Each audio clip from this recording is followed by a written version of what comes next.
Ladies and gentlemen, my name is Jimothy Stubble-Bubble, and we're back with another episode of Wayfarers.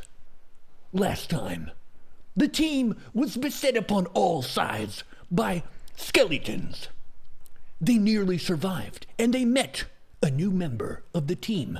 A small something, golem, who knows. They've named him Goop, and he saved Mendax from the brink of destruction. But they're not done yet. They're not out of this dangerous cave that they found themselves in. Will the team survive? Find out right now on this episode of Wayfarers, Dungeons & Dragons. Alrighty. We are back with another episode. Episode 6? Man, this is the 6th session. 7! Oh my god. 7! You guys aren't tired of me yet. That's actually pretty impressive. Episode 7 of Wayfarers, guys. Super excited to get this underway. But before we do, quick announcement shout out we want to make here. We are going to be using some very awesome atmospheric kind of background music going on to set the tone, set the mood, if you will, for this ancient spider cave and all of our other adventures. So we're testing it out. We're trying out some stuff with it. I hope you guys enjoy it. It comes from the lovely people over at Soundtail. I'll go ahead. We have a link for them here. Definitely tell your friends if you're interested in doing this sort of atmospheric environment for your D&D campaign. They are working on and have a PC version going, but it's primarily an app. They just started up their Kickstarter last week, and they're already funded. This app, I've been using it for a couple of days now, and it's actually super sick, as you guys are going to see. So just wanted to give them a quick shout out. Make sure you head over there, support them on their Kickstarter, guys. And, well, I mean, really, without further ado, shall we go ahead and get started? I have a question. Yeah. Would you like me to engage this mysterious set of sounds now so we can get some feedback from the audience? Yes. So that it's Engage. not, to quote, fucked up the entire time. Yeah. Okay. Let's check that out. Definitely let us know if the sounds are too high. Are they too soft? This is our first time really tooling around with it on stream. So give us some feedback if you guys are, if it's too loud, too soft, or somewhere in between. It's on. Let us know what you think. Is it spooky? Is it too loud? Is it too soft? Is it icky? Oh, it sounds kind of icky. Okie doke. So, while we have that haunted tune going on in the background, as I always do, where did we leave off? Do you guys remember where we left off? I think Mendax was in a little spot of bother, and when I say spot of bother, kind of, lying unconscious in a puddle of blood. And thankfully, there are worse liquids to be lying in. That is true. Not the worst situation I'm sure that Mendax has found herself in. But luckily there was a incredibly shitty theme song that seemed to play out of nowhere. A bit of a dance was danced. Goop came forward and seemed to revive her for I think it was 8 hit points. So I think that was the absolute end there, right at the end of a fight. I'm trying to remember, what was it that knocked you on the ground? I think it just gave you a bite? Spider bite? There were honestly, there was like 2 spiders, one of which was on like 3 hit points for about 4 turns, and neither of us could deal any fucking damage to it. While Carl was going 1v3 and massacring other spiders. This one spider took me out because I would like to note, made sure I positioned myself between it and you every time. I appreciate you taking many hits for the team there. I also had my spells fizzle. I got to find out mid-combat that it seems like controlling this black orb of, I assume it's the owner token you have as Goop's owner, seems to have taken up one of my spell slots, which I got to find out as my ice knife fizzled and did absolutely nothing. because I was trying to use essentially a used up spell slot to cast it. So I have only one spell slot left as well for the rest of this dungeon. Luckily, I do have a Pearl of Power, which I might be able to use later on. But yeah, we're kind of getting pretty deep in this dungeon, and hopefully Carl's steroids and natural crit rolls continue because, yeah. He was we might get in rolling trouble. hot last session. I remember 20s were flying around. Carl was just cleaving spiders in twain. Yeah, so you guys, you made it to like the fungus room. There was like all these mushrooms and mosses and fungus, and these spiders, if you remember, were harvesting them and like planting them on other spiders, kind of. So really kind of strange. Not quite sure what they're doing with that yet. I don't believe you guys fought one of the mushroom-backed spiders or whatever. Oh, they are mushroom-backed spiders. No, Yeah, we did not. We fought You fought fingered-backed spiders. Yeah, you fought those ones, but the ones that they were putting the mushrooms on, it, they kind of ran well, off. they technically didn't really fight them. Nigel just shot a bolt randomly, a fireball randomly, and killed them all instantaneously. That's true. It was wonderful. Yeah, that was actually super sick. And then you cut off their fingers, and now you have a bunch of spider fingers, which is really. I shall make earrings. Kind of be honest with you, it's pretty creepy. But and then yes, as Mendax was knocked unconscious, Goop, sort of channeling the want to aid from Pig, from Nigel, reached kind of some sort of connection was made. And if you recall, he like opened up this like cavity and pulled out like a record basically and popped it in his head and played the very I think really well produced theme song and like really catchy theme song. Definitely not made up that on the spot theme song, that's for sure. I'm not biased at all, but I thought it was fantastic. Thank you. You can have more heals from Goop. That's fine. Yeah, so a little bit of the mysteries of the aptly named Goop. I just that name is so strange to me. It's a good name. I mean, just in case anyone, It's I guess. a perfect name for what else would you name a golem if not Goop? It's a stone golem. It's made of rock. But how do you make a golem? Isn't it melted clay or rock or something? Nigel, do you know about this? Magic mainly. Yes, Magic is there's- everything. Yes, well, You know magic can be used in order to melt the rocks and create sort of a goopy paste, which one then forms into a servant or soldier. Exactly. Alright. So You know there what? you are, Goop. Goop it is. I won't have anyone Listen, besmirching I the said- name of Goop. Goop is my hero and my savior. Okay. Don't talk shit about Goop. That's the message. We will fuck you up if you talk shit about Goop. Oh well. Careful there. There's still more of this dungeon to go. Oh, The DM is gonna take that out on you now. Okay. What I'm understanding is you Whatever. want a little bit of a challenge. All right, that's cool. I can do I've got Goop at challenges. my back and no one can hurt me. Okay. So you just dispatched the spiders. My headset ran out of charge at the very end, so I just did everything without being able to hear, and then we ended it, and it was awesome. So, yeah, let's just go ahead and start exactly where we left off, essentially. Mendax, you have just been stabilized and revived. You're not back at full health, but you are definitely doing a lot better than you were. You sort of blink away the black fuzzies in your eyes from being knocked unconscious, and you come to again for a moment, not remembering where you are, but then realizing you're in this horrible kind of spider cave once again, and you start remembering, oh yeah, that's right. This place sucks. Oh my god. Goop. Goop, you saved me. I would like to hug Goop. Very Okay. tightly. Yeah, he's Both arms. Go for it. He's made of rock and is fairly cold. Some of the dew from the cave is now sort of forming That's on him. right. Hard, cold. That's Just my like many Goop. men Mendax has hugged before. That's fine.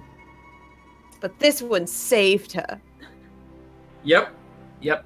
He did indeed. I'm just gonna call him he. Doesn't do anything. He just stands there. The action that he has been told to do, whether it was on purpose or subconsciously, he's done with whatever. But yeah, actually, Nigel, now you can see the cabinet, if you will, that's opened up, like almost in the like chest cavity of this construct. You can see it's like a turntable almost. It's almost like think about like a spice rack almost. You could think of it that way, that you turn, and there are these slots that contain these records that he has. And almost all of them are, well, actually, rather, all of them are shattered. Some of them are just completely empty. But the one that's in his head is still, like, kind of turning, but it's not playing any more music, if that makes sense. Okay. So you figure, yeah, that's, yeah. Go ahead. Yeah, it's looking a little bit like it's his last charge, potentially, for now. Just remind me, Goop had one arm? He has one arm. Broken off, right? So yeah, yep. And I don't think we recovered that or anything. All right, he's just our one-armed Goop for now. He is. Okay. All right. Well done, Goop. He'll kind of like turn towards you and like wave his hand in the air. Hey, he responds. Okay, this is nice. Okay. All right. I have absolutely no hands-on experience with golems, guys. I've read about them in books, but this is some sort of weird musical healing system, and I'm tempted to poke around and look around, but maybe we should wait until we're outside the spider lab before I do so. That might be best. I mean, don't get me wrong. I'm greatly I've benefited enormously from this, but maybe now is not the time for another healing rave. I think we can safely say that this is not a dangerous golem to us. And if it is the least effective dangerous golem ever made. Damn, that was supposed to be Fireball. How did I get healing out of his crap? I for one am fine with this golem joining us. I was hoping we could do a quick bag check, party members, and Sure. Since I'm not sure he's going to be able to do that again until we find some way to recharge or mend this system he has, does anyone have any healing potions, and what are your hit points at? Because I think we are not necessarily running into any brood mothers yet, and I think things are going to get worse before they get better, and I'm a little worried about our ability to not die in this dark, spidery grave. As am I. I have 0 health potions and 8 of 16 hit points. I'm at 9 out of 12, but mine don't really matter since I shouldn't really be getting hit by anything, as I'll be hiding behind you two. Behind us 3. Okay, there's Goop. The thick-ass burb is currently sitting at 21 out of 32 hit points. Damn. And have you got any elixirs or concoctions left over? I do have a crowbar, and I have a fire-breathing potion, and I also have a huge halberd that is sharpened for +1 damage. Healing potions. I have 3! Remember, we visited the nice druid who you were trying to hook me up with. We were, and then she touched my shoulder as we left, so... Then you saw Dick the Butcher. Yes, we did see Dick the Butcher. It's very fine. Very fine Dick, that butcher. Very fine meat there. Pounded twice a day, if I remember correctly. I can't wait until we stop back in at the meat shop on the way back into that is town. The very first place we should be visiting upon our return. I did this to myself this time. Yeah, you brought that up. Yeah, I did. I take full responsibility. So I did. I think I used 1 health potion earlier on after that spider jumped at me and bit my arm. So I think you might have 2 charges left in it, Carl. 2 charges. If I recall correctly, you had a health potion already, Carl, and then the druid gave you 3, and so that would be 4. Nigel did take 1 of them, if I'm remembering right, and then so now I think you have 3 left total. So 3 potion of healings. Do you think we should give 1 to Mendax? Probably I would very a good much idea. appreciate one. I would like to hand a health potion over to Mendax. Absolutely. accept said health potion. Carl, thank you so much. I truly, truly appreciate this. I know how much you love potions, and I will one day repay this kindness from you. And then It's I'm an going to honor drink to the have you health with potion us. down. I prefer Okay. you alive than dead, personally. Oh, that's I so do have sweet. a question about your passion and level of emotional energy, Carl. Do you feel like you could work up another rage today while we're in this lair? Oh, yes. Yes. You've only Okay, good. begun to see the amazing feats capable of Carl. The battle trance Fantastic. of yesterday was nothing. What lies ahead will amaze you even more. Shit, I'm excited. I stand ready to behold. Yes, I do yesterday have was one rage available. most of this has been pretty incredible. So far, it's been a bird-filled music video of you chopping skeletons and spiders in half. So hopefully that continues. I am going to try and add some utility in our next encounter. So I'm going to pull my Pearl of Power out of my Okay. pocket and channel its power and recharge one of my spell slots. Yeah, I'm going to drink absolutely. the health potion. Yes, so Nigel, you can regain one of your spell slots. You should have 2 capable now. Yes. And Mendax, go ahead and roll 4d4 plus 4. 4d4 plus 4. Then you can heal that many hit points. 6. You are, I think, at max now. Yeah, I'm just going to stop because I'm at 16. Yeah, you can't unfortunately overheal with healing potions. And There I are just- things that let you have temporary. I just edited my inventory to Ooh. record now that we have 2 health potions remaining. Excellent. Yes. Sounds good. I think you guys are all set. Anything else you want to do before you move forward? Any spells you want to cast, Nigel? Any sort of preparations you guys want to make? Is everyone's shoes and pants all right? Because I do have some extra shoes and pants. It's a very important Wow. question. Alleluia's shoes are doing me quite well, thank you. Okay, then I think we're fine. I have bird feet, so it's not really for me. All right. I would like to put the silver ring that I found in the large mound on one of my other fingers. Not the same one I have the purple ring on already. But, Yeah. you know. if That's you've got fine. to flaunt it. Yeah, absolutely. Did you note down that you got that ring in your inventory, by the way? I did. Absolutely. Okay, yeah, I see it there. Perfect. Yeah, you can have that silver ring on, no problem at all. Any other things before you guys head out? I think we're stocked, healed, ready to venture Okay. deeper into this labyrinth. Sounds good. Yeah, so I assume the order is, I believe you guys always seem to do Call, and then Nigel, and then Mendax. Is that right? In general, yes. Okay. I Yes. like to be the slice of salami. Okay, Put the big perfect. bird in the front. So as you the guys... beach in the back. Oh my god. What? Jeez Louise.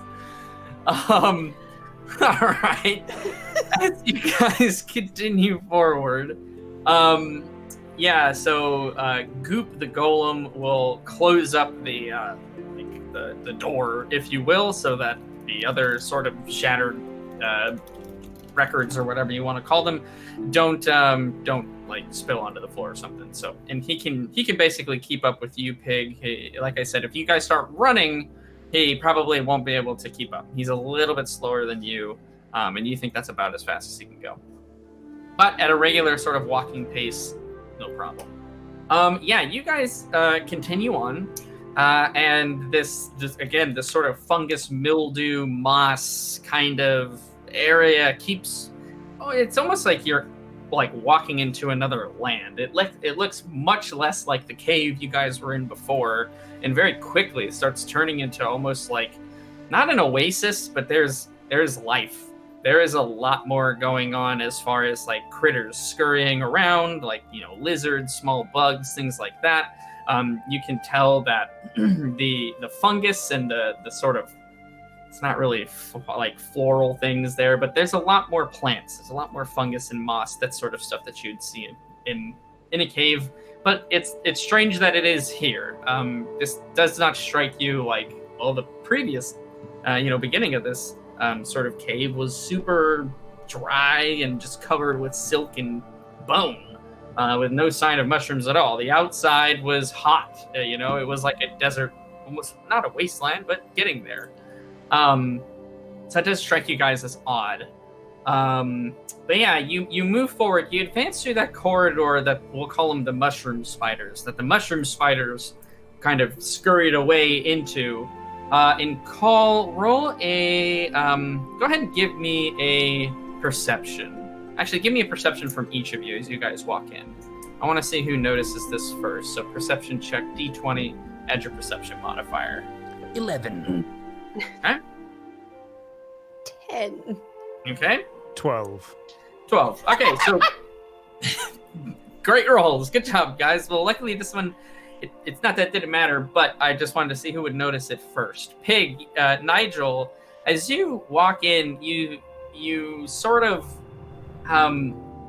the cave it has its own noises, right? That it's making the sort of, the wind that's kind of going through at odd points, the water that's flowing in, and you hear the occasional scurrying, which you can only assume is spiders somewhere. Whether they're above you, whether they're behind you, it's hard to tell. But now you hear a noise you haven't heard in the entire time you've been in the cave. You hear almost like a very soft and very faint, and it's coming from the left corner of this room. And apparently a plane flies by. Some sort of mechanical groan. And it's off to the left. All right, I hear. Yeah, off to the left. So there's a very narrow passageway that extends out to the right. It almost has to be like you guys almost have to like shimmy between how close these rocks are together. But to the left, it's smaller than the room you guys were previously in. Maybe about 8 feet across. It's almost like a hallway that goes down, but you can see the end down there as there are some like almost bioluminescent fungus that is around you now. There is a little bit of a natural light to this cave. Carl, could be a groan or something. There's some sort of sound coming from that room off to the left. Oh, I farted. Oh. Or did you mean a different sound? Wait. I know you have the ability to project your voice, but I didn't realize you could do it with bodily functions as well. What was that? Was that? Oh, That was Carl, Mendex. was that you? No, it was not. Girls don't do that. Oh. No, I didn't hear that. That's What was just that? science. You heard something that wasn't me? Some sort of groan. Maybe there's Down to the someone left. here. Should we ask if anyone's home? Indeed. Maybe with our eyes before our voices. Let's ask with our eyes. Ooh. And your halberd. Use your halberd to ask if anything moves. I would like to sneak forward, halberd in hand, ready to discuss things with whoever made that sound. Okay, are you actually sneaking, or are you just kind of being stealthy? Or like, I don't know. You're not charging in. Are you trying to make a sneak check? That's what I'm saying. Oh, yes. Okay, go ahead, roll me a d20 and give me your sneak bonus. Nigel and Mendex, are you guys continuing forward as well? It's about 15 feet to the back of the room. Yeah, I'm following behind. Absolutely, Okay. I'm going to follow my Sneaking as friends. well, or just walking normal? Sneaking as well. I'm always sneaking. I haven't stopped sneaking since I walked in this place. The first I- time I didn't, a spider dropped on me. That's true. 18. 18. 14. Call it 14, okay? 3. That's not possible. You have a higher... I know your modifier for sneak is higher. Wait, are we trying for stealth? Yeah, stealth. Sneak, Oh, stealth. for stealth. Yeah. Okay, okay, then 8. Okay. I'm like, there's no way you can get a 3. Even if you roll a 1, you'll have higher than a 3. I know this. Okay. So somehow the rogue, the unsneakiest of them all, is just splashing in the pools of water that are beneath your guys' feet. I do what I want. Kicking over some mushrooms, which don't necessarily make a ton of noise, but you can hear them sort of ripping out of the ground. Meanwhile, Call, Nigel, very, very stealthy. You guys are making little to no noise at all.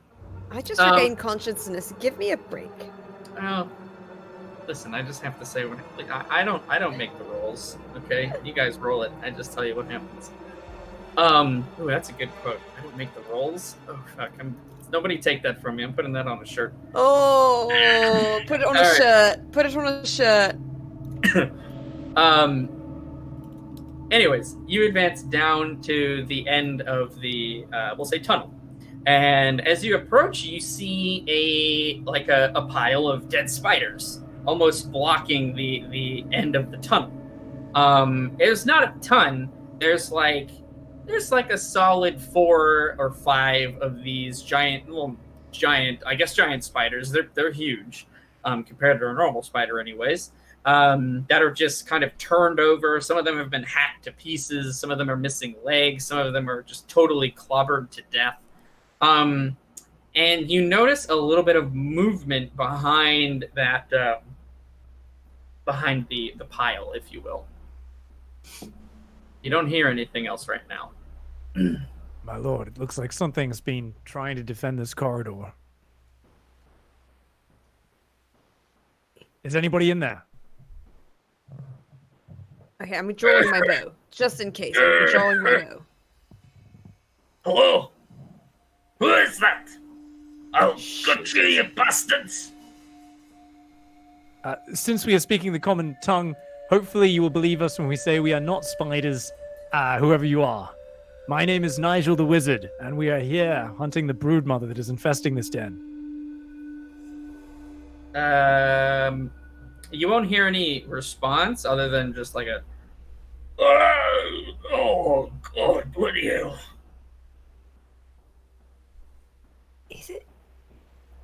Is he underneath the spiders? He's like behind them. They're kind of piling up the entranceway. It's like a 4 or 5 foot kind of pile. Okay. Do you need help?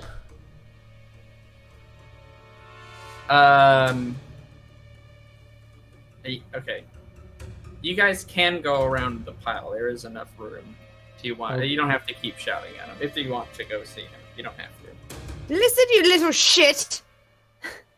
We're offering you our help. Do you want it or not? I'm going to continue to yell at him. Okay.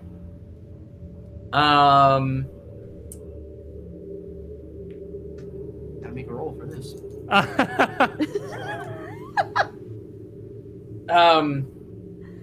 He'll respond. He'll say, I'm past help, Missy. Oh, God. Oh, fucking hurts. I'm going to... is there... how much is the space that we can get through? Do we think Goop could squeeze through behind us? Yeah, Goop is thinner than you guys. He's smaller. Excuse you? Honestly. Okay. He's a tiny little rock. He's small. After all that rockfish, your waistline has expanded, Mendax. Oh, snap. Okay. What? No, I vomited up most of it. But sometimes the ale does stay with you. I have a super speed metabolism. It doesn't matter what I eat. I'm going to Must be nice. just kind of work my way and squeeze past this pile of spider corpses and squeeze in and get a look at this dude. Yeah. So, you can you work your way around and you kind of, shove some of these spiders off of the pile. It's no big thing to kind of just push them aside. You're able to clear enough space for you to step through. And you see that it's not like a huge alcove there, but there's enough standing room for probably at least 2 people. There is enough bioluminescence here. I'm not sure if you have your torch or your lantern lit right now. But if you do, it's even easier to see. On the ground, sort of propped up against the wall of the cave, is a dwarf. There's a dwarf that's laying there, and he's in bad shape. You can see that he's sustained several bites from these spiders, which you recognize from being bitten yourself and seeing Mendax get hit a couple of times. So you can tell that's what it is. There are kind of scrapes and cuts all over him. But what really stands out to you, and actually I think I'm going to require Constitution for this, Nigel, is his face. His face is horrifying. On the side, the left side of his head, there are these almost egg sacs that are like growing on the left side, and these mushrooms that are kind of growing out of the side of his head as well. And you can see it's almost like his skin is infected, and it's sort of turning to this like yellow, green, gray as it sort of bleeds into a normal skin here. But his eye is almost like a yellow pea soup color. He's fucked up. Oh my god. I 19. Okay, Constitution. you choke back the vomit as this is like horrifying. But you're able to sustain, and he doesn't. I mean, he doesn't even notice. But you don't even make a noise. You are surprisingly, from all the horrors you've seen today. Let's just add this one to the list. You look like you've definitely seen better days, friend. Are you by any chance Thomas, Redard, or she? A member of Carl's party that came here a few days before? And he'll kind of like turn his head, so now you even have a better view of the side that's really fucked up. I don't know if you went to the right or the left. We'll just say you went to the side that didn't see it, so he'll turn to you. You can see even more of kind of what's going on that half of his head. It's bad, and you can see it starts to kind of extend down his neck and almost to his shoulder. But he's clutching like a halberd, similar to what Call has as well, in his hands here. He'll look at you and he opens his eyes. He coughs a couple of times, some blood and some other color fluid that shouldn't be coming out of a cough. It kind of sprays onto the floor a little bit. And he'll go, I was part of the party. Oh, Lord. You have 5 minutes to talk to him in real time before he dies. Do you know what happened to your party members?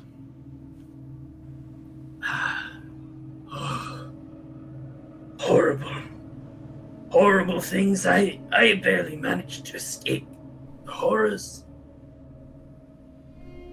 Did anyone else make it out? He'll just kind of look at the ground and shake his head. Have you seen the broodmother? Are you guys still standing behind the pile? No, we followed. I Okay. followed at least. Okay. He'll like close his eyes and hold the side of his head as just almost it's throbbing. He knows what's going on, but he can't really do anything about it. I have seen the spider. And he'll spit on the ground and almost kind of give a kick towards the spider he's killed in front of him. Held them off as long as I could, but I think I'm done for. Do you have any advice for us if we were to avenge you and take on this broodmother? He'll look up at you, Call, and see kind of you have a very similar weapon to him, and he'll kind of push his halberd forward very weakly. You can tell this guy is super frail. He'll go, I stab him with the pointy end. That I can do. Is his halberd different or special in some kind? Was he gesturing to give it to me? he was gesturing kind of like a oorah? hoorah, indeed. No. I think seeing that I would understand. Yes, you do. You kind of get... his halberd looks worse than yours, but by no means is it bad. How did they do this to your face? This is not normal. What happened to you? It wasn't just battling spiders. What else do we need to be on the lookout for so that we don't end up with egg face. He'll almost laugh at how crude your direct humor is. You can tell in his regular life, he is probably a very direct person himself. I like this dwarf. I don't recommend you get caught, or they'll take you to the wall. To the wall of the cave, or what wall are you talking about? Some wall. I don't know where it is. I barely crawled my way here. But it's horrible. Bodies pasted to this wall, and they. He sort of groans and shudders at the memory, and you can only imagine what they did to this person to get him to this state. But apparently, it's like some kind of wall where they keep people alive so that they can have these eggs growing and have more spiders. Okay, you got a minute and a half. Is there any message you would like us to deliver to your friends or family back home, Master Dwarf? Okay. At this, he'll sort of get almost a little bit of light back in his eyes, as if kind of he had lost all of his sense of purpose and direction, and now he kind of remembers a little bit of the life that he had before all of this happened.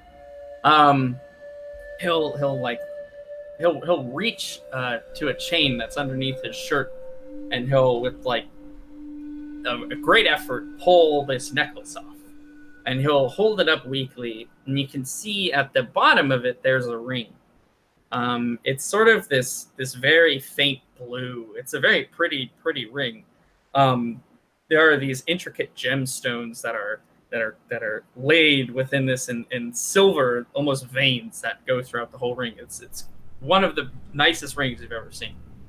It says, "My son, please take this to my son, Colabril." Wait, what's his name? Colabril. Corabil? Corbril, Colin Brill. Yeah, he lives in Tol Karabad. We'll find him. I would like to take the ring. Is the chain still good? Can I put it around my neck? No, he's fucking. Okay, then I'll put the ring on an additional finger. Yeah, I mean that's fine. He barely notices that you've taken it. He's kind of still has his hand kind of reached out. You can tell he doesn't probably have much feeling in his hand and arms anymore. But he'll say, he'll repeat that. Karabad, take it to Karabad. Tol Karabad. Master Dwarf, I am a bit of a shit normally, but I will do this for you. Aye, that's good. You're a good lady. 5 minutes is up. He'll look up at Call, and he'll kind of look at each of you real quick, kind of in the eyes, and almost as if he's kind of judging you, like looking and trying to weigh what kind of character you are. And his eyes stop on Call, kind of deadlocked here. And he'll say, "Don't let me die like this."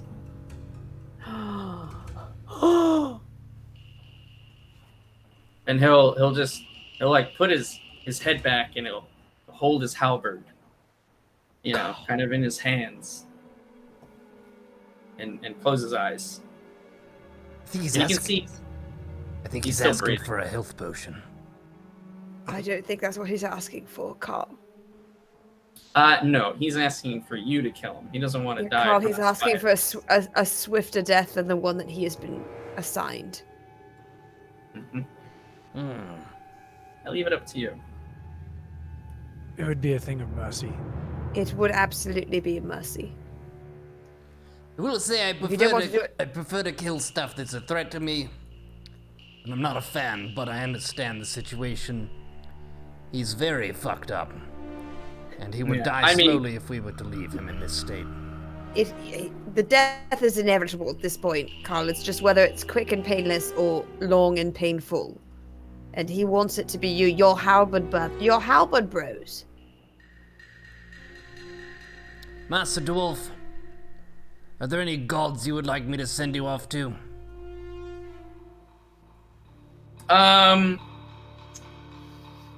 He doesn't say anything. Very well, I will choose them from a hat.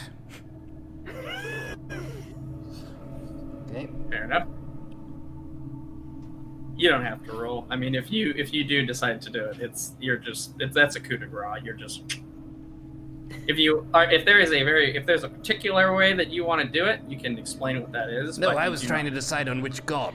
I was thinking about maybe an autumn god of harvest or something. I mean, there are dwarven gods. You know? Okay. Pick a random dwarven god. Oh, dwarven gods. This poor soul is trapped in a terrible place. I would like to send him to your halls now, that he may feast on fine meats and the best ales by roaring fires. World rest him. I would like to finish the job. Okay, yeah, you do so quick, painlessly. He doesn't even move, doesn't make a sound. And just like that, he's gone. We shouldn't leave these eggs to continue to grow.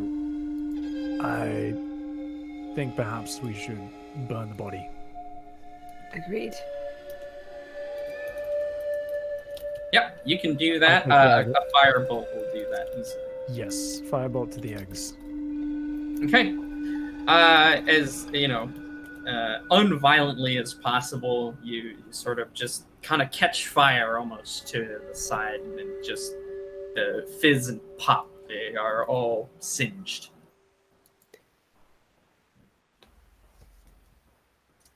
Poor dwarf. Lovely ring, though. I Yeah, feel it's, sad.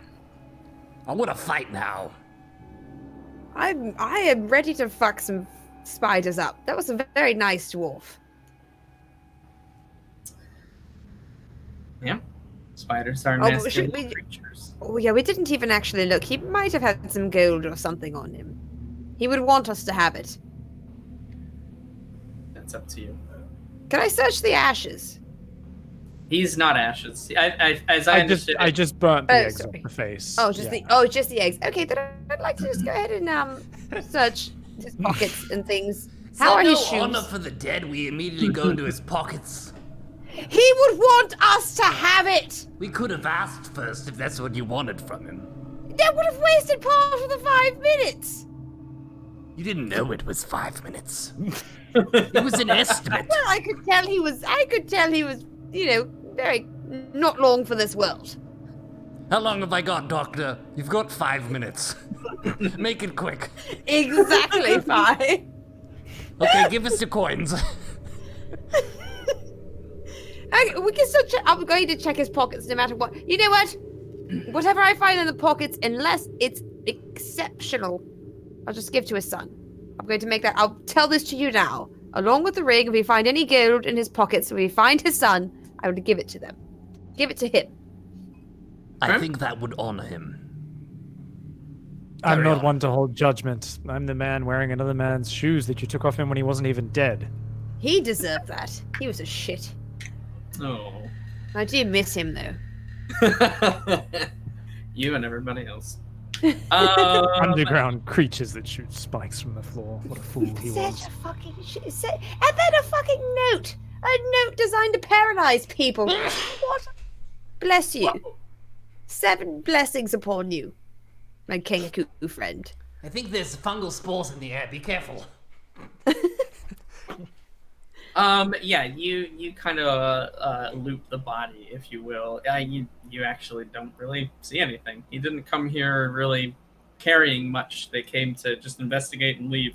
So there's not really any gold or anything. Look at what's the quality of the shoes?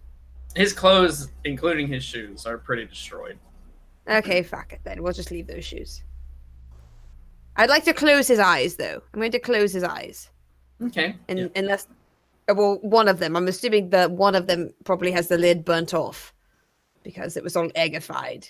Yeah. So I'll wherever say- there is a lid, I would like to close it out of Close. respect. Absolutely. You do so. The kind of one eye. It's almost like half of his face is kind of just this burnt, almost like you can see some skull, by how hot the flame got, and then the other eye you just. Okay, then. Bloop. It's good. Just close that. Done. All right. We ready to proceed? I think so. I'm all fired up absolutely. now. Great. Ash, you can put the signet of Colabril in your equipment, in your inventory. Signet of Colabril. Colabril, son of...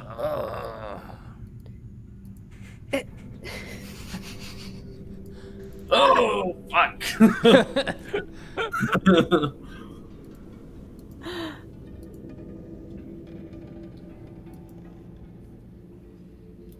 Yeah. Over here, besides the dwarf body and the bodies of the dead spiders, just more moss, more fungus, more mushrooms, sort of these like luminescent strands that kind of hang down. They're little creepy crawlies that are crawling on the ground. But besides that, there doesn't seem to be any more threats over here. Doesn't seem to be any passage this way. It doesn't continue as a corridor, it's just a dead end, right? Nope, just the dead end. He was kind of propped up against the dead end of this hallway. Carl, lead us back. There was a corridor down to the right if we follow backwards. Very good. Let's kill some motherfucking spiders. That's All fired up. It's the first time I've had to set fire to a corpse. I'm mad. So you guys head to the other end of the corridor, and like I said, there's barely enough room for you guys to kind of squeeze through. You almost have to like side shift through this hallway. It's not big enough for you to just walk normally. You have to sort of purpose your backpack, hold it off to one side, hold like your halberd out in front of you, and kind of almost shimmy down the hallway. But you do think there's enough room, at least from what you can see, to make it to the other side.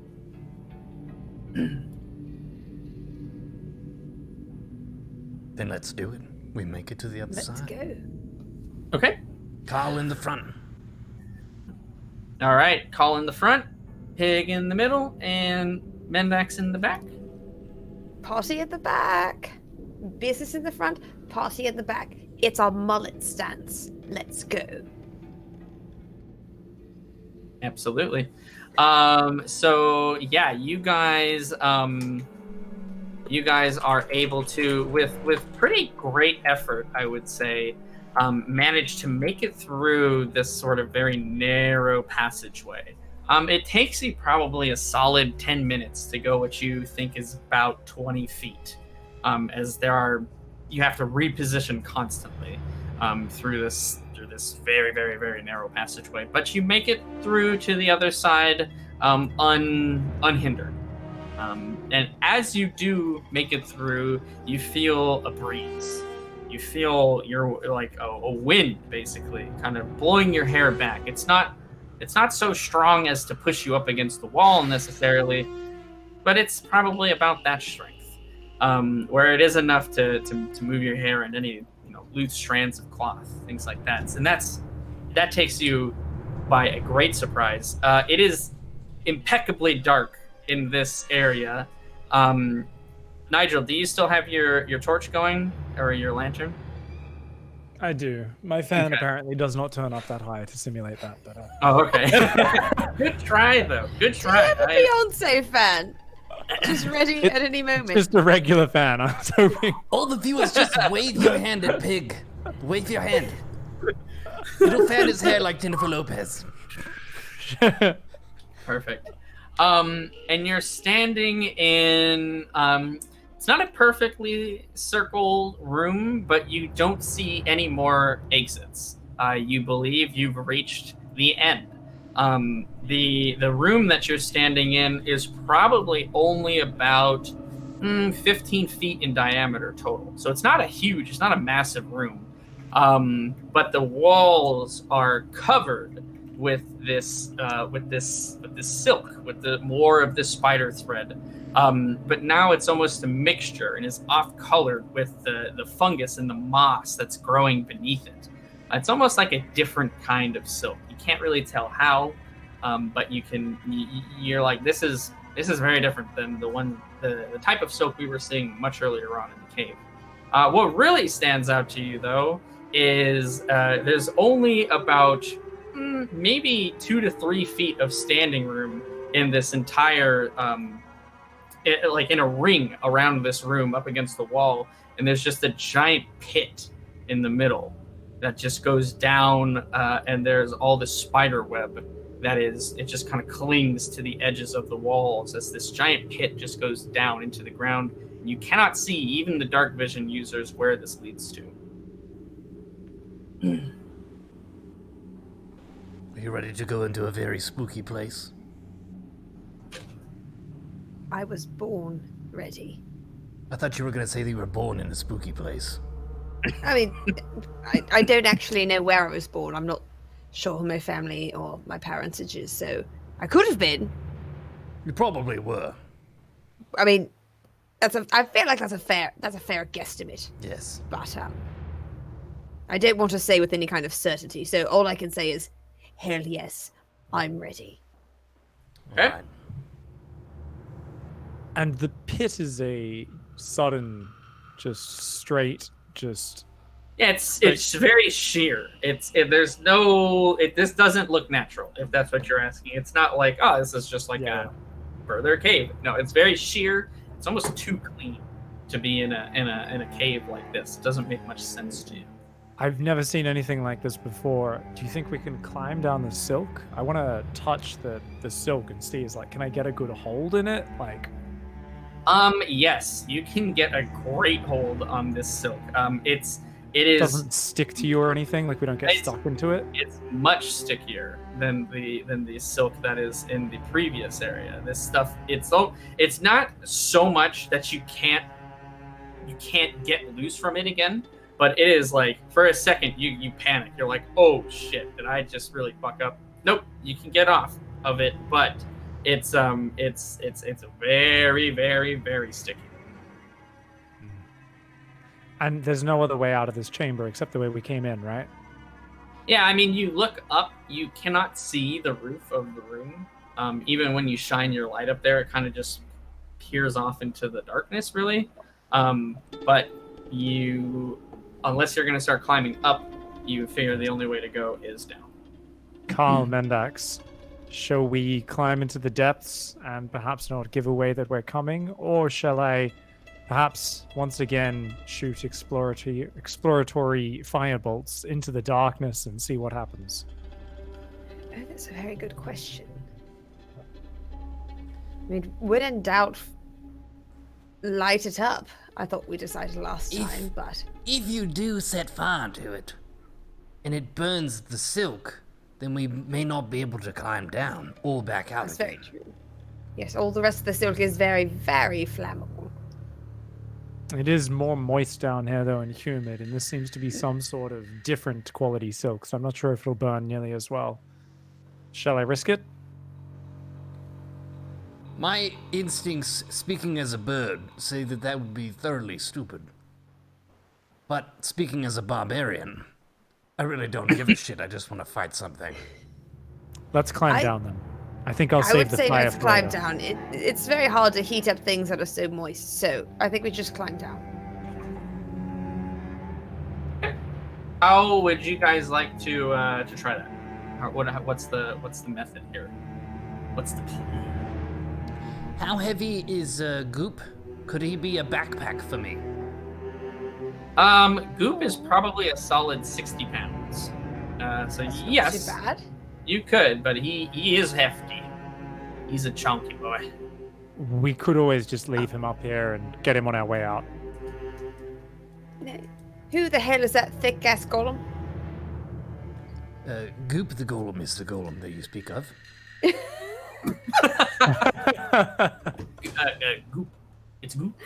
Goop the columns at the gas. I could carry Goop as a sort of backpack down this passageway. It would be rather hefty, so I wouldn't be able to maneuver quickly, but I'm rather I would strong. very much like to have Goop with us. But I am also very biased. Goop is a good boy. He's a good boy. Alright. Goop, come here. Yes, Yeah, he let's does. use some ropes and try to fashion him as a backpack onto Carl's back. I do have ropes, and I've rigged many things in theater, so I do feel like I could tie Goop onto his back very well, very tightly, without infringing on too much on his movement. Sure. So Nigel does have Carl does have like a backpack of sorts. He has, you do have sort of various tools and other things that you do have with you, and so you're able to with the rope that you have. I think each of you guys have like the traditional 50 feet of hempen rope. 50 feet is like way more than you need to accomplish this task. But with that rope, you're able to fasten Goop, and almost like a little satchel carrier, to the back of It's like Carl. a little golem Bjorn, but from Yeah. the back. Yeah, exactly. But you feel he's pretty snug and secure on the back of Carl.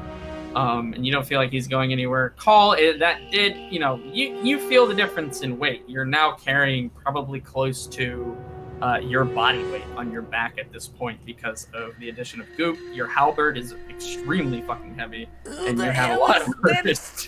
Thick-ass bird Carl is carrying a lot of shit down the silk. It'll be a little bit of a struggle, but you think you can make it. I'm gonna need a back massage when we get back to town. This hurts me. Nigel will be happy to do that for you, Carl. Or maybe the very nice lady who gave us the potions. It's not a bad idea. I do need to focus here. This is very heavy. Okay, are you climbing down the silk call? Is that the plan? You guys are gonna climb down the silk. Very gingerly, yes. Okay. Yeah, absolutely. You guys all just going down at the same time, or are you going to kind of stagger the descent? Same time, different sides of the thing is what I was planning to Agreed. do. Okay, sounds good. So let's get an initial, let's say, what would be best for this? That's not really acrobatics. Let's go with athletics. Kind of testing your guys' ability to climb down efficiently, especially with a surface that's fairly difficult to climb down, but almost in your favor of not falling off. Right, 11. 14. Ooh, gonna be a 10. Okay. Yes, it is a struggle going down for you guys. You're not afraid of falling. In fact, you're afraid of the opposite. You're afraid of not being able to move. You very quickly realize you almost want less points of contact rather than more. You're almost going against the rules of climbing. Because each time you touch the wall, you don't even really need something to grab onto. You kind of just stick your hand on there, and it's enough to let you descend further down into the darkness, which the darkness, I guess, really envelops you guys very quickly. The light that was shining in the passageway upstairs is basically all but dissipated.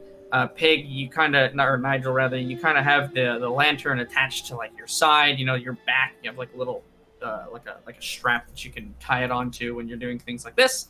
And so it is lighted, but it's just, you look up and it's just sheer darkness. You look down, sheer darkness, and for a moment you get very paranoid. You almost feel like you're in a different land, almost like a void, essentially.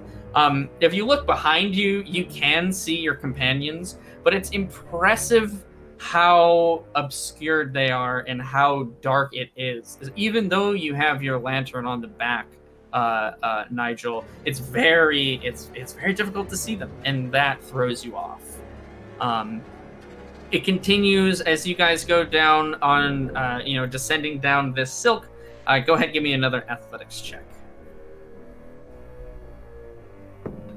14. 14. 14 again. All right, let's see. 14. Oh, all right. Oh, we are so Synergy. in sync. Call us Joey, Justin, and Lance. Honestly, so in sync. Synergy bonus. I like it. Very well done, everyone. Very good style. It is very cold.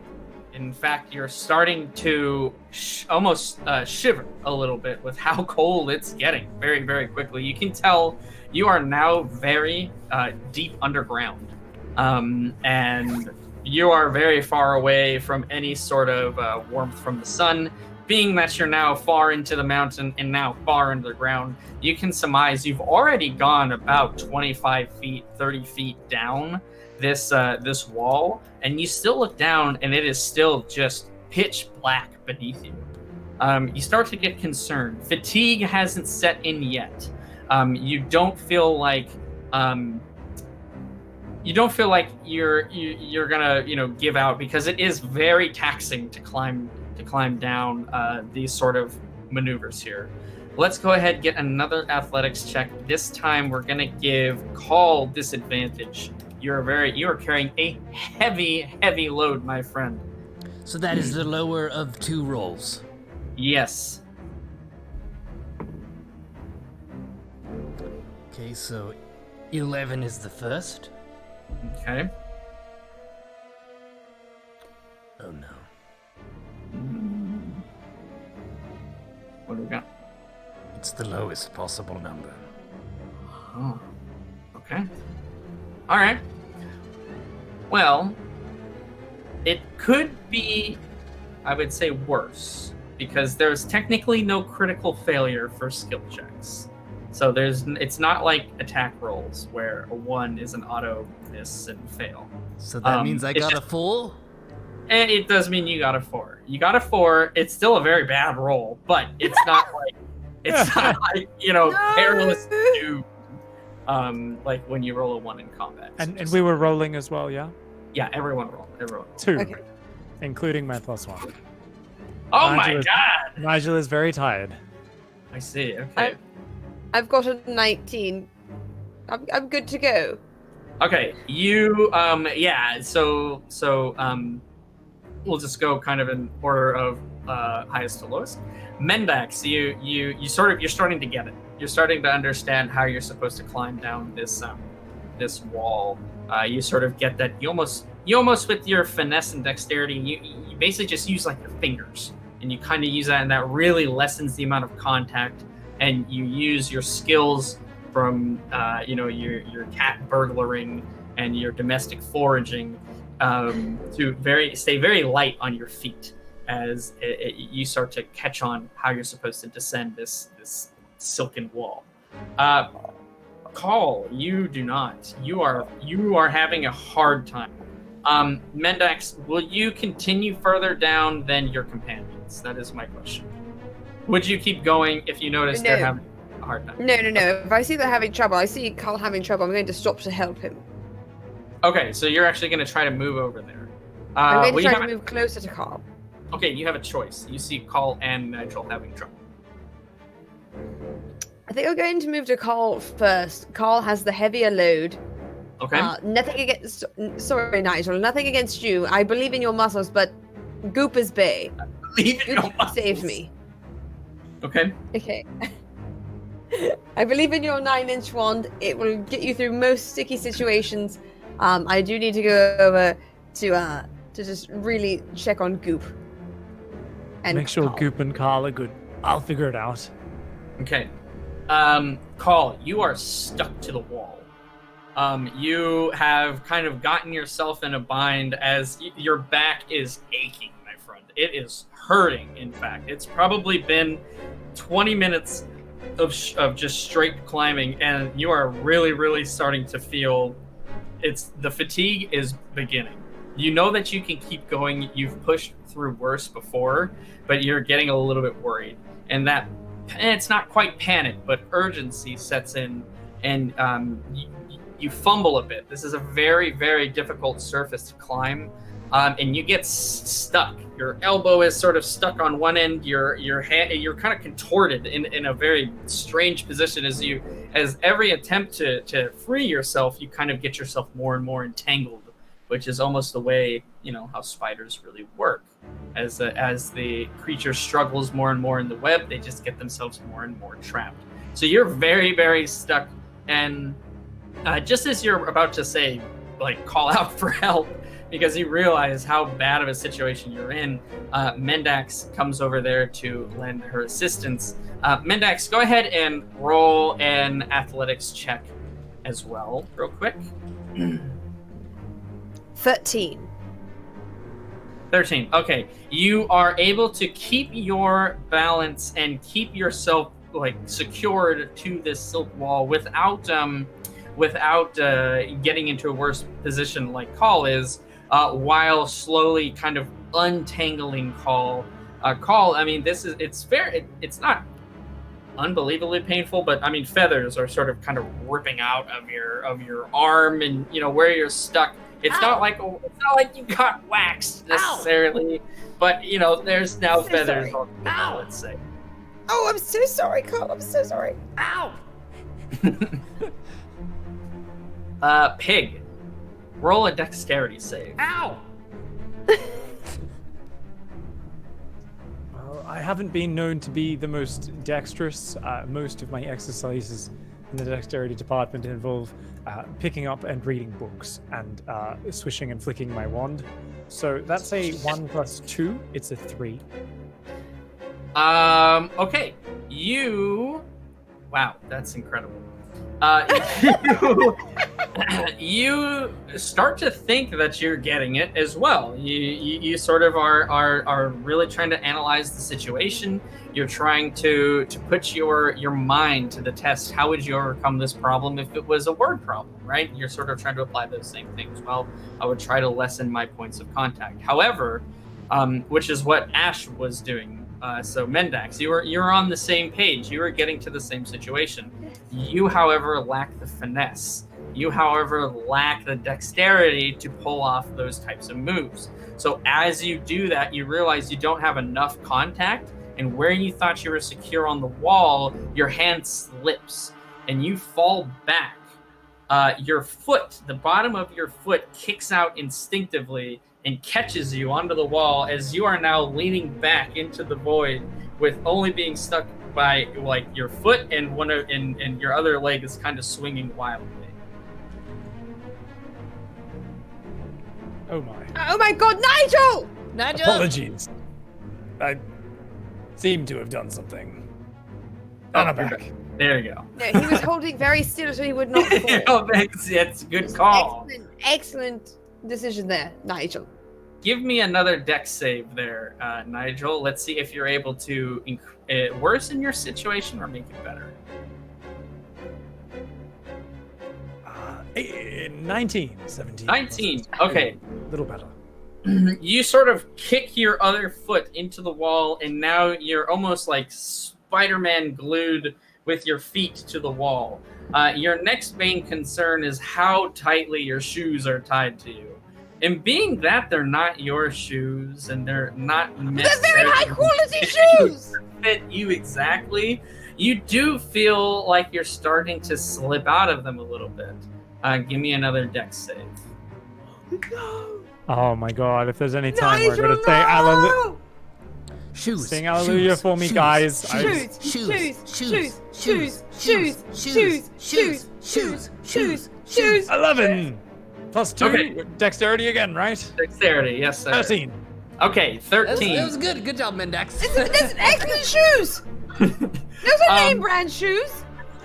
You very quickly realize what's happening, and whatever reflexes you have kick in as you almost just very fast kick your feet out of each of the shoes and press your feet to the wall. So now it's just your skin that's on the wall, so you're not gonna fall, but the shoes are stuck. Oh, to it that there. is a bitch! So you, from this point, are able to slowly and very carefully get your way back so that you are more connected to the wall again. No more dex saves are required. You have made it far enough. Yeah. So I can slowly kind of rotate myself, and I do manage to get back to. Yeah, you sort of really try to plant your feet into the wall, and you like lean back up and are able to contact back with the wall as the sweat pouring down your face and now drenching into your shirt is freezing as well, by the way. And the adrenaline is just absolutely, it's almost nauseating a little bit how much adrenaline you have right now. You have to take a second and calm down before you can move forward. Nigel! Oh my god, that was so close. Where are the shoes? They're there on the wall. A few meters above me. Perhaps you can grab them on the way down if you work your way around the wall, Mendax, but I am bloody exhausted. I'm dripping in freezing sweat, and I am not going any longer on this goddamn silk wall than I need to. It's fine. No, it's fine. You're more important than those shoes, Nigel. And I wouldn't say that to many people, just so you know. I'd say it to exactly 3 people. Well, 2 people and 1 golem. 2 people and 1 golem. Nigel, you're able to sort of, I guess, more stick like your forearm to the wall, and you're able to rest, essentially. There are sort of climber positions that they can put themselves in where it doesn't tax their muscles. You don't necessarily know what those are, but you understand the theory. And you kind of stick yourself to the wall, catch your breath for a moment or 2 before you continue forward. Right. Nigel, you're stable for the moment. Are you okay? I'll be right. Okay. I'll be right. Just I figured out the trick is you're actually not meant to touch the wall too much. So I forgot to touch the wall at all, and I may have fallen, but that won't happen again. Okay, perfect. Carl, are you untangled enough to keep going, Carl? Are you okay with this load? I can tie some ropes to Goop as well and share this load with you. We're going to be connected so that if one of us falls, both of us falls, but I can help relieve some of this burden for you. I would accept. Or I could hold your halberd, but I don't actually know if it's heavier than Goop or not. It's not as heavy. It's not even close. It's about 6 yeah, pounds. it's about. Oh yeah, it's not. It's a tenth of. No, Goop. I don't. It may not make as much of a difference as tying a rope to Goop then. Okay. Yeah, if you guys want to try to take a moment, and again, you can do the same sort of stick yourself to the wall, really get a good grasp of that, and then work with whatever rope you need to. I will require some dexterity saves as you are essentially trying to jimmy this over nothing. So there is a non-zero chance that Goop could drop if you roll very poorly, and I just want to bring that up to you first. Would you like to try this, Carl, or do you think you could make it down without any assistance? I think I could make it down. If you wanted to hold my halberd, that may take the edge off a little bit. Okay, then you know what, I will do that. I would like to take his halberd and strap it to my back as we go down. Sure. Yeah, you take essentially what is like a feather's worth of weight off of Call, but it's almost the mental knowing that you have less weight on you, Call, is more important. Oh, than the this is actual- so much better. Everything still hurts. This is a fine halberd. It's quite sharp, Carl. It is. The nice blacksmith who we saved, he sharpened it for us, if you remember. What an excellent halberd this is. Yes, if we could cut the chit-chat and just get down to the bottom, I would much love to put Goop down. This hurts. All right, let's just go. Let's just go. All right, Nigel, are you good to continue? Yes, I've rested a little, and I'd like to get the frick off this wall. Okay. Good restraint. Go ahead, give me some athletics. All of us? Mm-hmm. You guys are all climbing. I've got 11. 11. Feeling invigorated, energized, and my hopes renewed from Mendax carrying my very heavy halberd, I rolled a 19 plus 3 is 22. Very good. Oof, 19 for me as well. I seem to have figured out the technique. Well. Yeah, so you guys rested up slightly. You're able to continue down further and further, and for the next 5 minutes or so, you're catching on. Everyone kind of having their own method, but everyone essentially understanding the less you touch the wall, the easier it is to actually climb down. You're able to make it the rest of the way, what you have now assumed to be at least 60 feet, 70 feet down. You have climbed the length of this wall, and almost by surprise, you hit the bottom. You hit like the floor, and it's shocking. You were also concerned with focusing on climbing as efficiently as possible. You forgot that there's a possibility that there's a floor beneath you at some point, and you make it there. Everyone is in one piece. Nigel is without shoes once again, but just another 30 feet up the cliff here, and you can get it back. Also, no, he's not Nigel. I do have an extra pair of shoes they're not the finest. I mean, they're not Hallelujah Jackson quality shoes, but they are a very nice, excellent workers' leather pair of shoes. If you would like them, so you don't have to go barefoot. You know, some people collect the T-shirts of their past lovers, but you seem to have an endless supply of shoes, and I sometimes wonder where they all come from, Mendax. I mean, you've been there for most of them. I think you know exactly where they've come from, honestly. Have you not been paying attention at all, Nigel? It seems like an endless supply at times. I guess I've lost count. Thank you, nonetheless. You know you've found a good friend, when even in the deep and dark depths of a spider-infested fungal cave, there's a spare pair of shoes waiting for you in Mendax's backpack. Always. I will always have shoes for my friends. That's beautiful. Thank you, Mendax. You're so welcome. Here's another pair of shoes for you. The second pair of shoes that I've given to you, Nigel. And what color are these? Are these, what material are they made out of? These are leather, and they are a very nice, I would say a chestnutty brown. Oh, I thank you. That bandit had good style, I guess. I'm going to lace them up extra tight in case I have to climb back up. A good call. A good call. You do notice when you sort of set foot on the ground, though, that it is soft, which is strange. The rest of the cave has been sort of a mixture of rock or sort of just packed together dirt, sand, other grit. But this is remarkably, soft is almost the best word for it. And you look down and it is a carpet of moss. There is no floor that you can see that is not overgrown with some fungus or mushroom or moss or just some amount of foliage, I guess, for lack of a better word, that is just now covering all of the ground.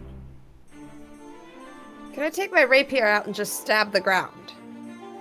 Yeah, you can do that. I'd like to take my rapier out and stab the ground. Yeah, you skewer a couple of mushrooms and stab the ground. I mean, are you going for like Excalibur level? Or are you going like poke? Are you more like probing to see like how deep the softness Yes, is? I'd like to see how like exactly how. I'm not going full, reverse pulling the sword from the stone, but I'm going to give it a good few inches of drive. Yeah, it's probably about 4 inches, just like thick of material. We'll say. They're a nice thick 4 inches. Mm-hmm. For moss, that's pretty good. Why did you stab the ground? It was very soft and disgusting. I wanted to make sure that it would hold our weights and things as we kept walking.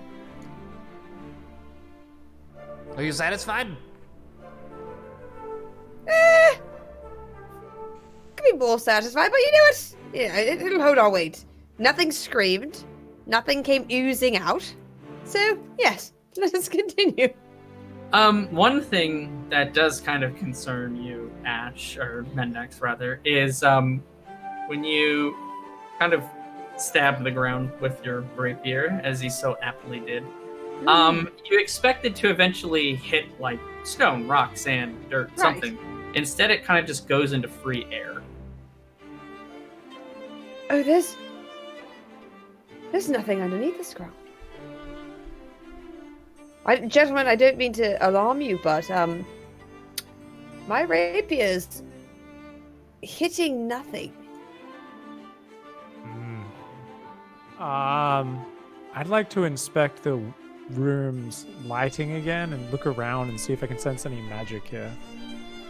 Great. I think that is probably a fantastic time for our mid-session break that we normally like to do, right before I give the description of what's left in the room. Can we get one of those rolling? Oh, yes. Excellent. Good people. Wayfarers return. After this brief toilet break, get a beverage, get a snack, and we will be right back. Yeah. Wayfarers, episode. Okay, why not? I would like to pick another good one and give it to Mendax. I would like to take that good one and ingest it. Oh wait, are you for real? So it was a kind of a joke because I had a snack as I was AFK, and he was joking about me chewing. People say they want to eat the mushroom off the ground. I do whatever you want to do, my friend. We're going to step in and restrain Mendax's urges to eat random spider cave mushrooms. I didn't start it. I was just, joining the party train. I think the party train is something me and you can enjoy when we get into this bag of spices that I've got here in my robe when we get back to town. Not Excellent in the point. spider cave, though. Appropriate adventures at appropriate times. You know, it's an excellent point. Okay, I will refrain from eating the cave shrooms. Exciting probably and a- colorful as they might be. They are quite pretty. Okay, so the room as it would be before you, the hole in the ground that you guys have been climbing down for the past, we'll say 30 minutes to 45 minutes or so, opens up on what would have been the opposite side of the room from when you guys entered. There is almost, it looks as if it's like a doorway. But no door there. It's just an opening. But it's kind of like that same almost perfect shape. It throws you off a little bit. You can see that the ground is similar and basically the same as you go out into that more open room. Are you guys wanting to advance out there or anything else you want to try to do? Here. I would, so as I was going down, I sensed a sort of pervading darkness. We've also just had Mendax announce that she stabbed through the ground and it's kind of hollow on the other side of the ground. And my Yes. conceptions of where exactly we are and what exactly rules are applying, what sort of strange natural formation or unnatural formation this is that we're in, are being questioned. So I'd like to kind of tap into my abilities to see if I can sense magical auras or different existence-altering phenomena that perhaps I may be able to detect. Sure. Let's see here. Okay, so you're basically just going for like an arcana, something Just like like an that. arcana, kind of sensing magic or being, some sign of something going on here. Sure. So arcana is more of a knowledge base as opposed to a sensory type of skill. There's actual spells that are used to there is detect magic. There is a detect magic, isn't there? Okay, you can't really detect it otherwise. Okay. Not necessarily. Sometimes if magic is strong enough, you almost feel it like electricity that's in the air or something like that. But it's not necessarily something you can go, all right, I'm gonna wave my hands around and see, unless you have that spell. There is nothing that is like you don't feel anything passively. Let's put it that way. Okay. I am gonna pull my special mirror from my elf babe out of my pocket and look at it. And then I'm gonna... Okay.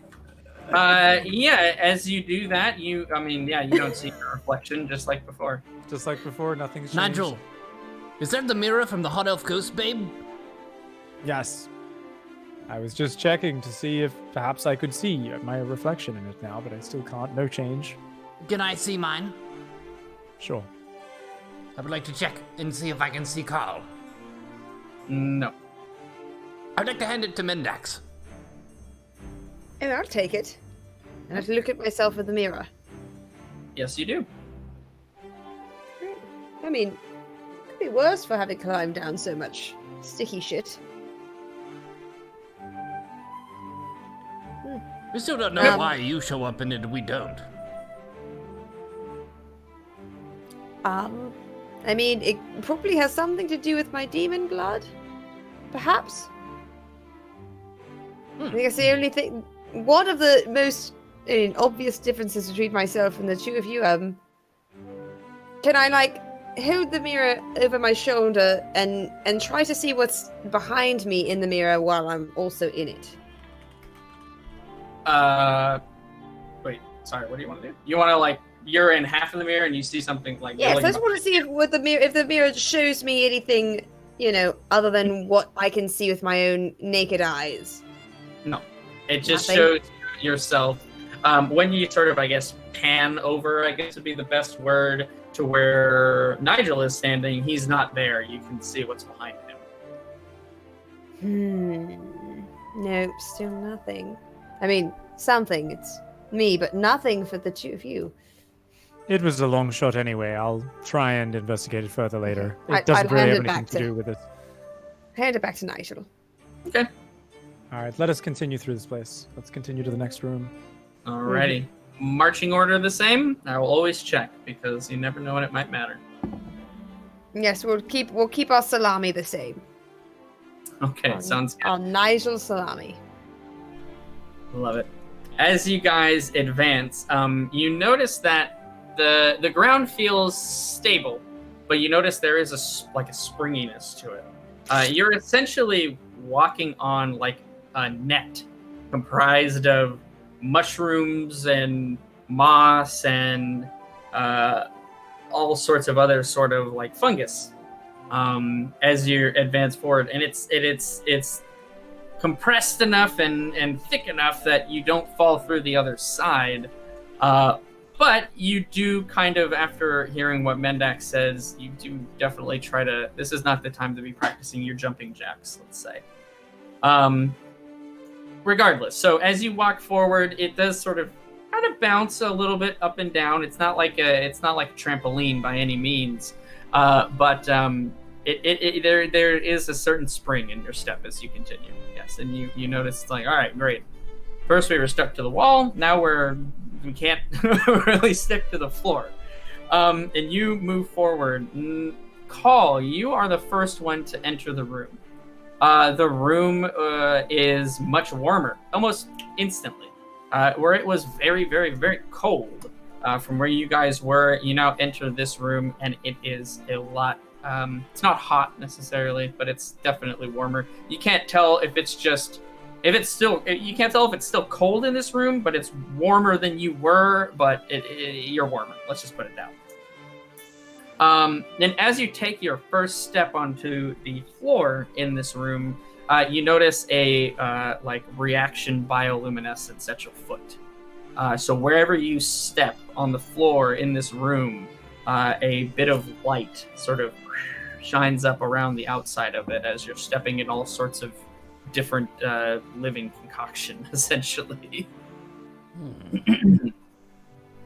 Yeah, and you each step into the room, and you see that the walls of this room, it is now much more jagged. It is a much more open area. It is essentially a giant room at this point. You can't see the end to the right, you can't see the end to the left, and you cannot see the end the other side. The only thing that you can see, your lantern seems to work normally in this room, Pig, and you can shine it. The light is very stable up to about, I'd say, 40 to 50 feet in front of you. It's a pretty strong, you have one of like the bullseye lanterns, where you can direct the light. As you do that and you sort of adjust the front of it so you can see, you sort of pan around the room. You can't make out too much. You do notice that periodically, fairly frequently, about 10 feet into this room, there are like, it almost looks like rib cages sticking up out of the ground. You can't see for sure. It's not like that's bone, that's rib cages, but you see something to that effect. These spikes sort of sticking up out of the ground. Periodically, you probably count within the first 30 seconds at least like 15 of these things. This room is, again, very large. It's at least, I'd say, 100 feet across from what you can tell as you shine your light, and you're about smack dab in the middle of it. You cannot see the other side of the room, though. I'd like to inspect one of the rib cages. Approach and inspect. Okay, how about Call? How about Mendax? What are we doing? I'm going to back him up. All right. And Can I move a bit further forward and see if I can see the end of the room?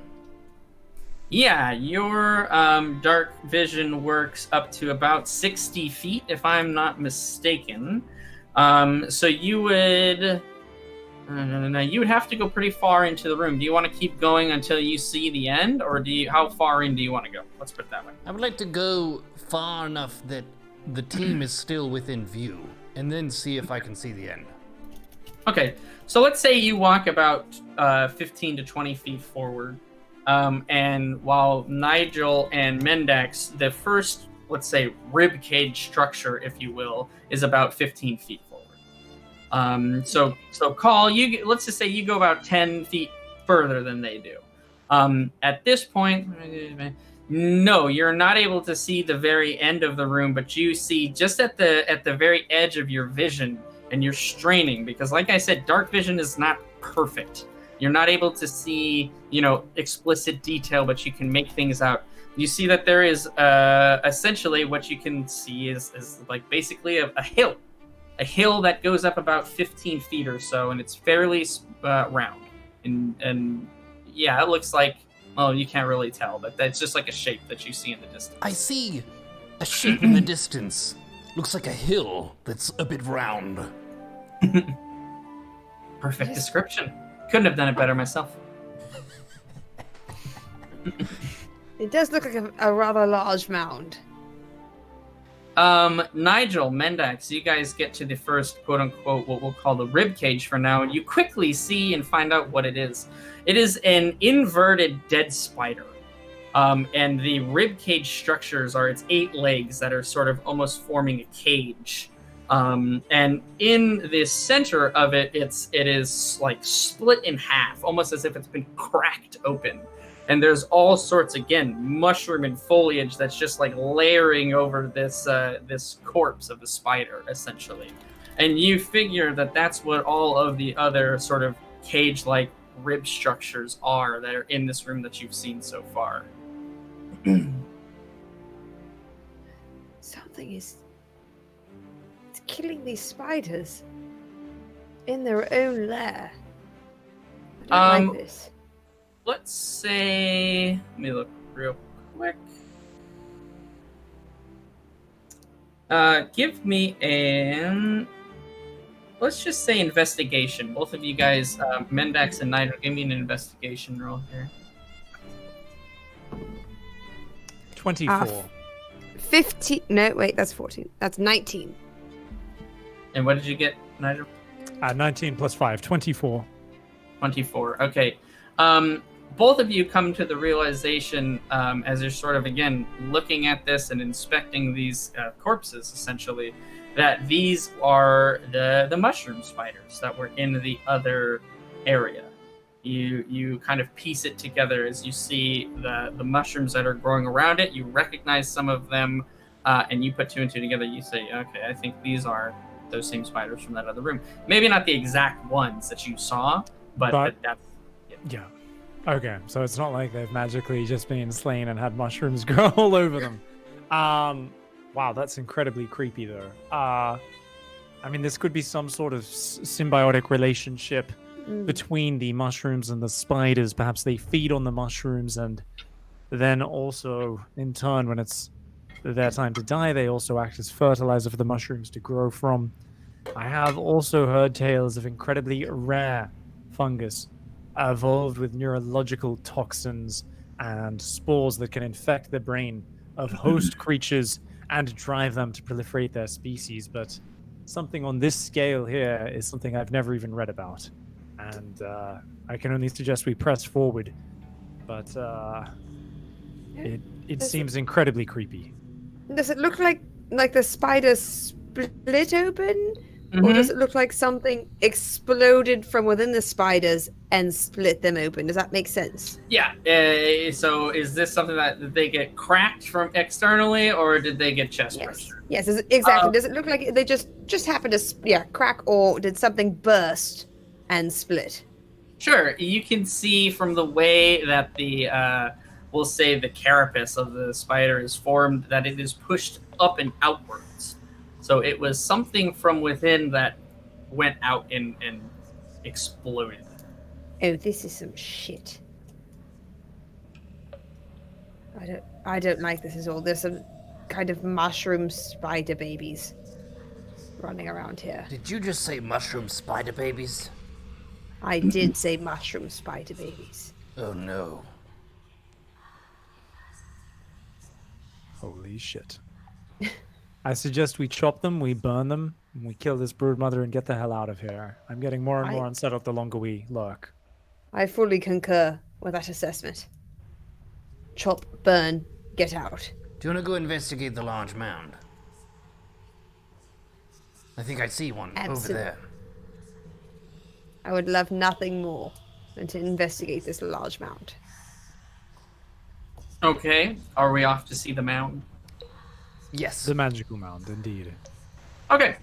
We'll say that, Call's taken the lead as normal, maybe standing about 5-10 feet in front as you guys progress over. Again, you pass now several of these I guess I'll call them ribcage spiders is probably the best the best way to go about it. But you guys advance forward and you move. It takes you probably, I don't know. You like I said, you're advancing carefully, so you're not going at like a full sprint. It takes you probably, of careful walking, about 3-4 minutes to make it all the way to the other side of this room. But you make it to the other side, and you see what basically is essentially just a giant mountain of mushrooms and fungus and different types of shrub, essentially. It almost looks like this whole thing is just covered in a thick layer, almost like what the ground is like. And you do see, who advanced first? Call. As you're sort of examining this, now you're much closer to the left side. There is something that stands out to you a bit more, and it is like a very, very large colony of these mushrooms, these blue, sort of electric blue mushrooms that are growing at one to the left end of this pile.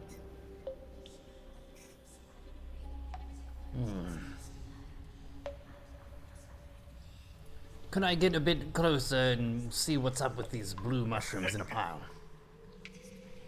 Sure, yeah. They you move over to the side. It's about maybe it's only about 8 feet, we'll say, from the middle. Actually a bit longer than that. About 15 feet from the middle. Yeah, roughly. And you get to this again. It's like a colony of mushrooms, right? They're not like they're not like the Mario mushrooms. They're like the flute ones that grow off the sides of trees normally. But these have sort of latched on to the ground, what looks like to just be a big rock. And these things are, they're like electric blue. and you can see at the bottom where they connect to this big rock, there are almost these blue veins that are like spreading over the tops of this rock. And as you watch it for a moment, you almost see like flashes traveling down these veins and traveling up the veins, like little lights almost.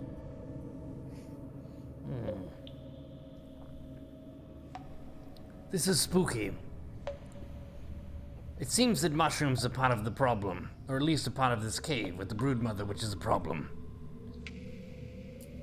I don't know why, but I have a feeling that maybe if I cut at the veins of this mushroom colony, that something may change, or we may stop some growth or something. Okay, it's pretty wide. I would say the whole colony is maybe like 4 feet in diameter. Well, It's a huge, like I said, huge colony of mushrooms. Very wide vein. And you could take some chops at it and it'd probably eventually get through. okay, well, If you'd like to, I could give you your halberd back. Absolutely. I could try if you think that would be a thing we could try. We could set fire to it, but we don't know what else might catch fire.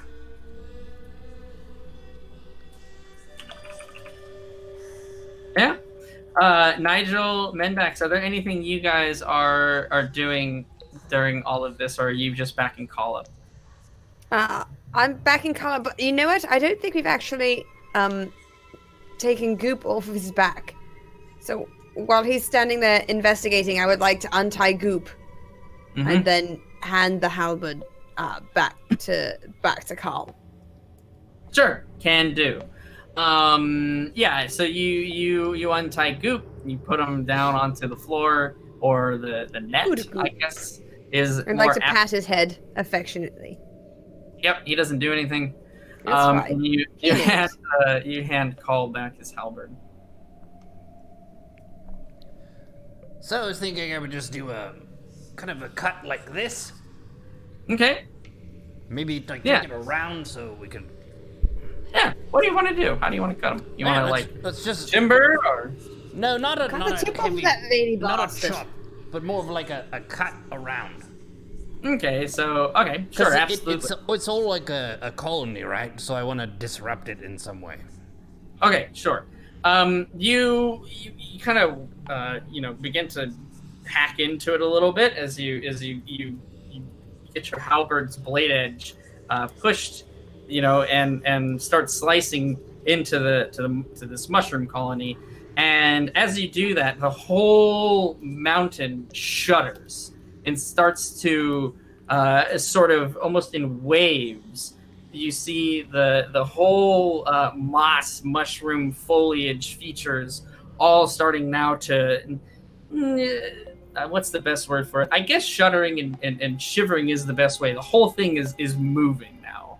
And you very quickly move back, Call and Nigel and Mendax, as the ground beneath this, whatever it is, begins to sort of detach from this, what you originally thought was an inanimate object, as these 8 legs sort of unfold from the mountain, covered in mushroom and again this fungus and moss. This whole thing is just blanketed in it, and it climbs up and raises itself up off of the ground, and it stands probably a solid at the peak, essentially like a solid, I'd say 12 to 15 feet into the air.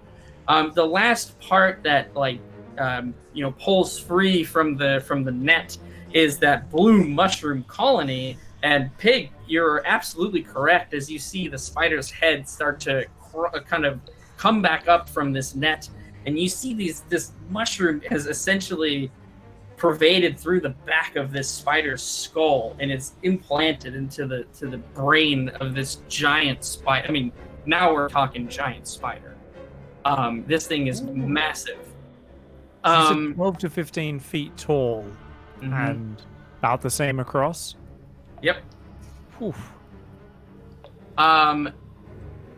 And that's not, I mean, spiders, they kind of, their legs go up, down. You can't even imagine if this thing were to try to extend fully up all the way.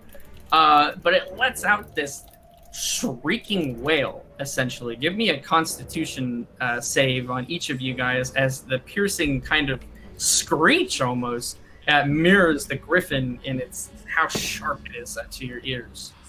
I have a 15. 3 + 6 is 9. 5 + 2 is 7. Okay. Pig and Call, you guys kind of fall to the ground as you're covering your head as the seriously ear-piercing, almost head-exploding type of screech is just, you feel as if your brain is on fire for a second. Mendax, you're able to resist, but it's still very painful, very uncomfortable, and you drop whatever you're holding, and you have to hold your ears in order to not just get kind of wrecked, I guess, by this screech. Let's go ahead and roll for initiative.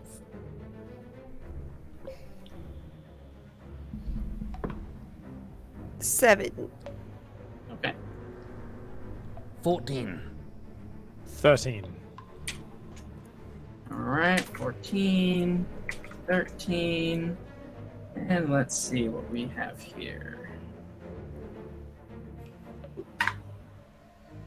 Alrighty. That would be it. All right. Knocked, sort of, not unconscious by any means, but dazed, definitely, by this piercing cry. Call, Nigel, you guys are it's all you can do to just fall to the ground. The spider kind of shakes its body essentially as this dust spore begins to kind of fall. You can tell this creature hasn't moved in a very long time. And it turns its head to face Call, who is the closest. And you can now see there's almost these flashes of these waves of that same electric blue that are pervading through its 8 eyes that are on its head. Call, the spider comes over to you and tries to bite you. As it moves, this whole the whole net essentially shakes with each step that it takes. It's remarkably light, as you could imagine. Something this big would instantly plummet through this net. It's remarkably light, but it's still heavy enough to like kind of rattle this whole net. What is your defense, my friend? Call. Is in my armor class? Yeah, your armor class. Yes, please. 17. 17. All right. Call. Thick ass bird. Thick ass bird. Thick-ass Think bird. thick thoughts. Oh. Think thick thoughts. Thick ass bird. No! I don't like that sound. Thick ass bird.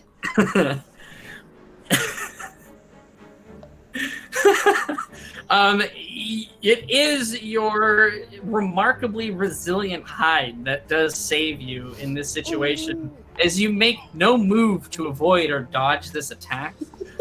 But the pincers that are now trying to grab hold of your arm that is, or it's almost basically your whole body, can't find really any purchase, as it's essentially just like trying to gnash you between its pincers.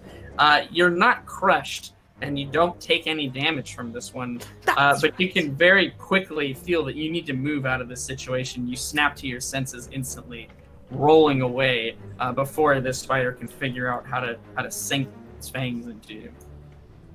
What's the matter? First time biting a kenku?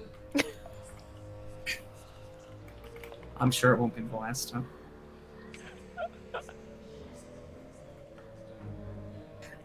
Next up, we have Mendax. Okay, how far away from the spider am I? You moved back. Let's say you're about 10 feet or so.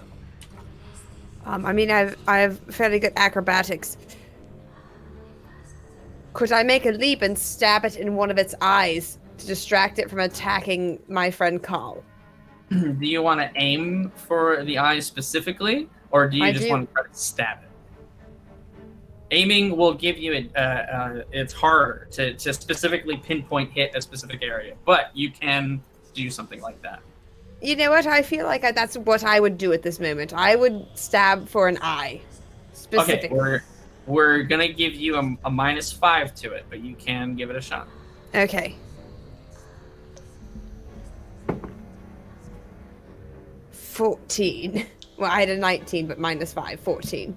Yeah, that is unfortunately not going to be able to hit, as you're trying to too precisely stab this creature, and as it moves off to one side, your sword basically just kind of skitters off the edge of it, as you're not able to make good contact with it. You do have your second swing. It is without any bonuses, but you can try to do the same thing again, or you wanting to just bring this one down? No, let's do the same thing. If I get a second swing, I want to take a second swing. Okay. So same thing, but -5? But you don't want to... No, my second swing, I don't give a shit where it hits, as long as it hits. Then you just don't get any bonuses from dexterity. So normally, right, how it works is you can attack with your rapier, you get +5 to hit. This one, you just get a straight 20. You don't get any bonuses from it. Okay, straight D20 on this one.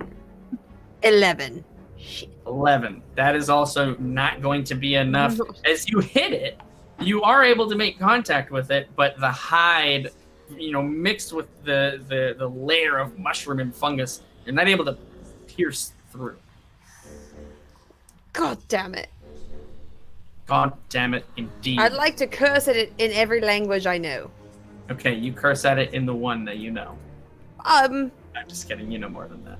You know. I know.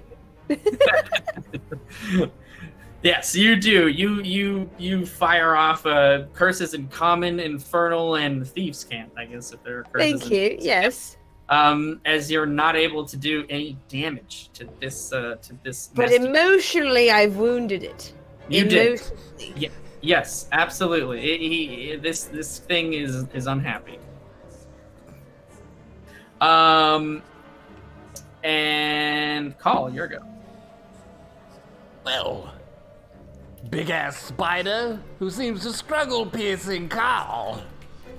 I would like to introduce you to my halberd, but first, I've got a special reason to rage today.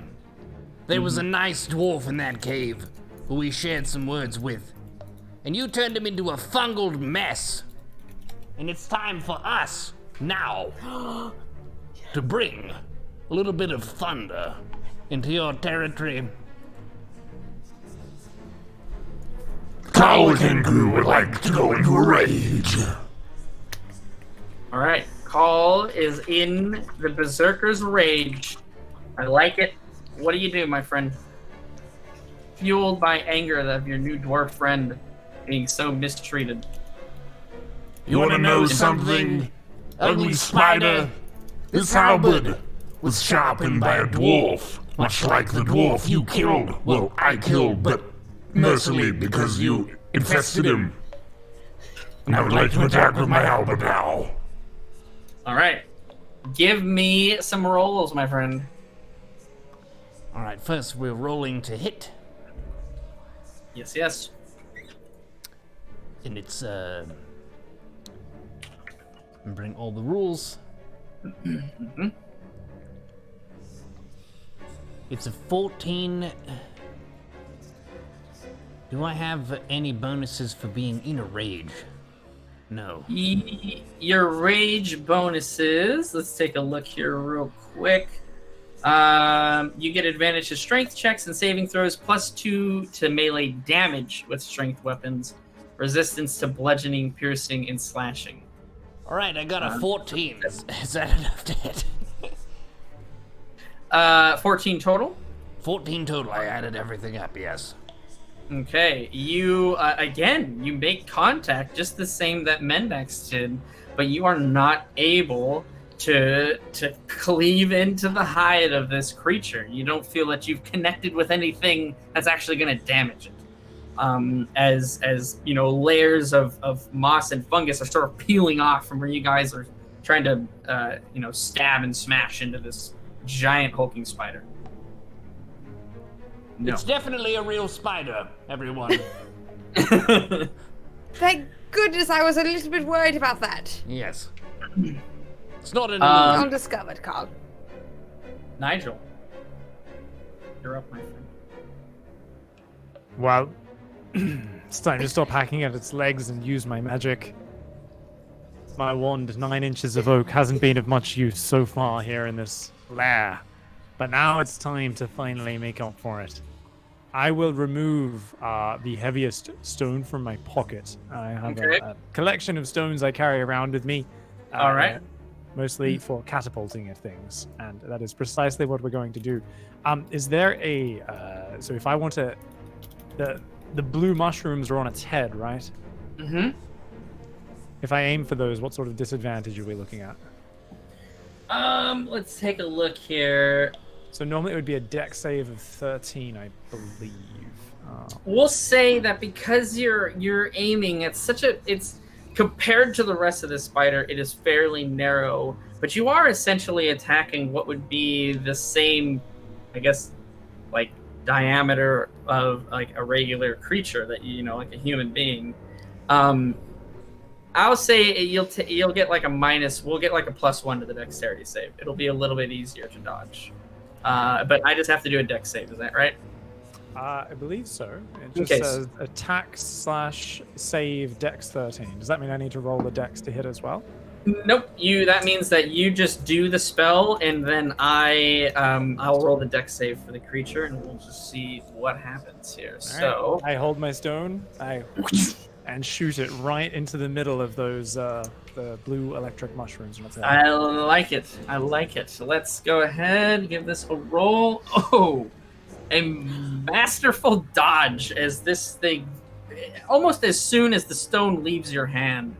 You can't tell exactly where the spider is looking, right? The eyes of this thing are just pure black unless there's these waves of electric blue going through it. And before it almost even leaves your hand, the spider's head just kind of flips out of the way seamlessly, as if it was always going to do that. Mother trucker is what do we say to that? I will put a bit of distance between me and the spider, as is my go-to in situations such as this. I'll try and add another 10 yards or so. I must commend the two of you for missing as well as to not make anyone look bad. You know what? We'd like to keep this all as even as possible. Absolutely. Let's go ahead and go back up to the spiders. So, No, fuck that spider. come on now. We need a little bit of damage here. Let's see. God, that was a fucking high-pitched screech. Let's see. They say the death knell of the banshee. It arrives and precedes sure death. Something is sure prophesies to die here tonight. Oh, jeez. Mendax, you tried to stab out one of its eyes before. It's going to, I guess, it's going to basically bash into you with the side of its head as it sweeps It can around. fuck itself. And Call, you're getting kind of close to the legs, and as you do to go and attack, one of them is going to sort of come up into the air and try to stab into you. So let me see here. What are the AC bonuses for you guys? 17 for Carl. Okay. Mendax.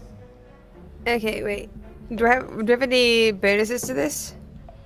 It's just your armor class. It says It's just the armor. Okay, then my armor is 15. 15. Okay. Both of these attacks connect. No, Mendax, that's bullshit. you are going to be taking a solid No. 5 points of bludgeoning damage as Even this worse. kind of smashes into you. You're pushed back a solid 10 feet, we'll say, if you're sort of propelled into the air slightly.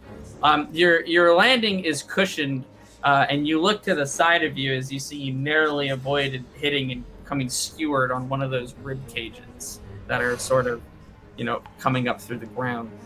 Call, you have resistance to piercing damage. Yes, you do. Okay, while you're in a rage, the leg is kind of sharp enough that it can sort of stab in almost like a lance, as it would be. And it is going to do... Sorry, wrong one. 6 damage after your resistance. Oh. As this basically lance of a spider leg is able to connect with like your thigh, almost pinning you to the ground for a moment. Before it gets up again. You don't know if this was even intentional, that the spider meant to hit you, or if it just meant to take a step. In either case, ouch. It hurts. It does indeed. Mendax, you are sort of knocked down, prone. You have to sacrifice your movement action to get up. Is there anything you would like to do? You're about, like I said, 10 feet away from the spider. I'm 10 feet away.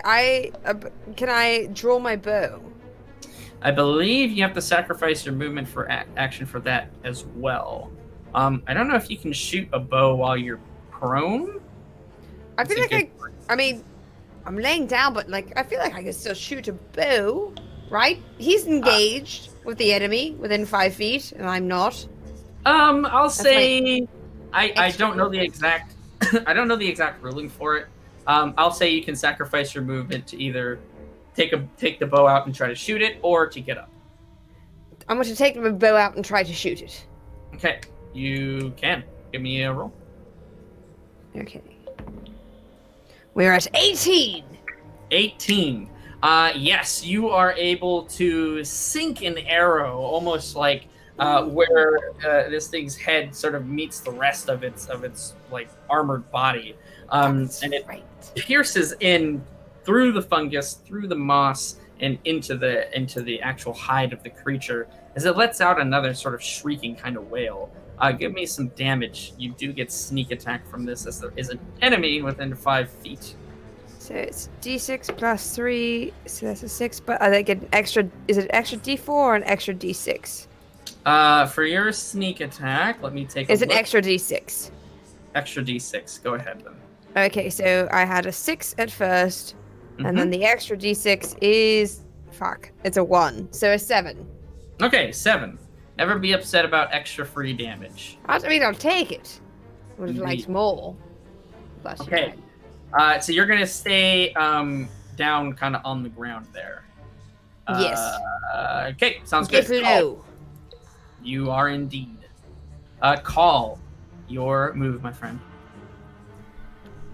So I have that fire-breathing potion on me still? Yes, you do. Do you have the stats on hand for that, perchance? I should. Let me take a look here. Yeah. It's like a... Yeah, you exhale... I'll read the whole thing for you here, because I have it on a nice card, because I'm a nerd and I have the cards. Ooh, very nice. Delicious cards. Cards. After drinking this potion, you can use a bonus action, so it doesn't even have to be your action, to exhale fire at a target within 30 feet of you.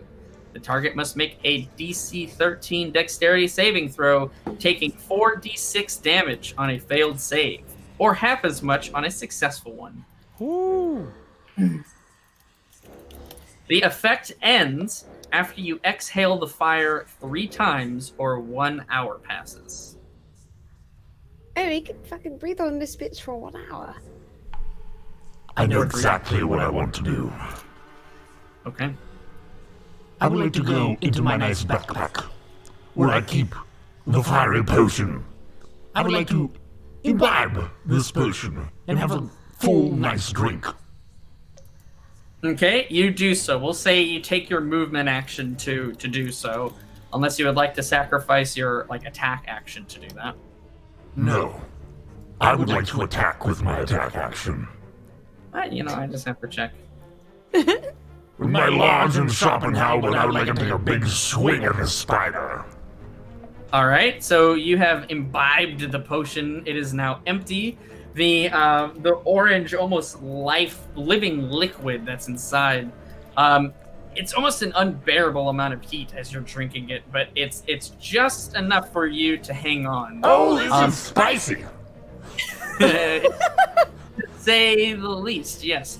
And you feel, you know how you get kind of warm when you drink alcohol? It's kind of like that, but amped up to about 15 times. You feel as if you're almost radiating heat like the sun. Whoa! I said, whoa! Okay, I would like to swing at the guy. Give me a swing. That'd be 19. Yeah, you are able to cleave into one of the legs. Give me a damage roll.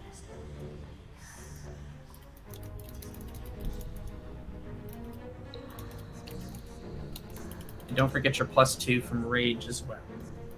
So that's 6 plus 2 from rage is 8 plus 1 for sharpening is 9. So 9 damage. what? Okay, so is that also including your strength modifier of 3? Yes. Okay, just checking. All right, so you said 9 damage? 9 damage. 9 damage. Yes, you're able to sort of almost shave off a portion of this spider's leg. You're not able to cut through it like you did with the other spiders. You attack into it, and it almost follows the bend to one of the joints, and you take a solid chunk out of this thing, as if you're skewering off some. I've lost it. I don't know what that meat is called. Shit. I had a really good one. But yeah, you shave off like a slice, my friend. And this one is for the town that you've caused so much terror. And as a bonus action, I would like to breathe fire on this beast. Okay. Go ahead and give me 4d6 of damage, and I will tell you if it's full damage or if it is. Ooh. Partial damage, let's see.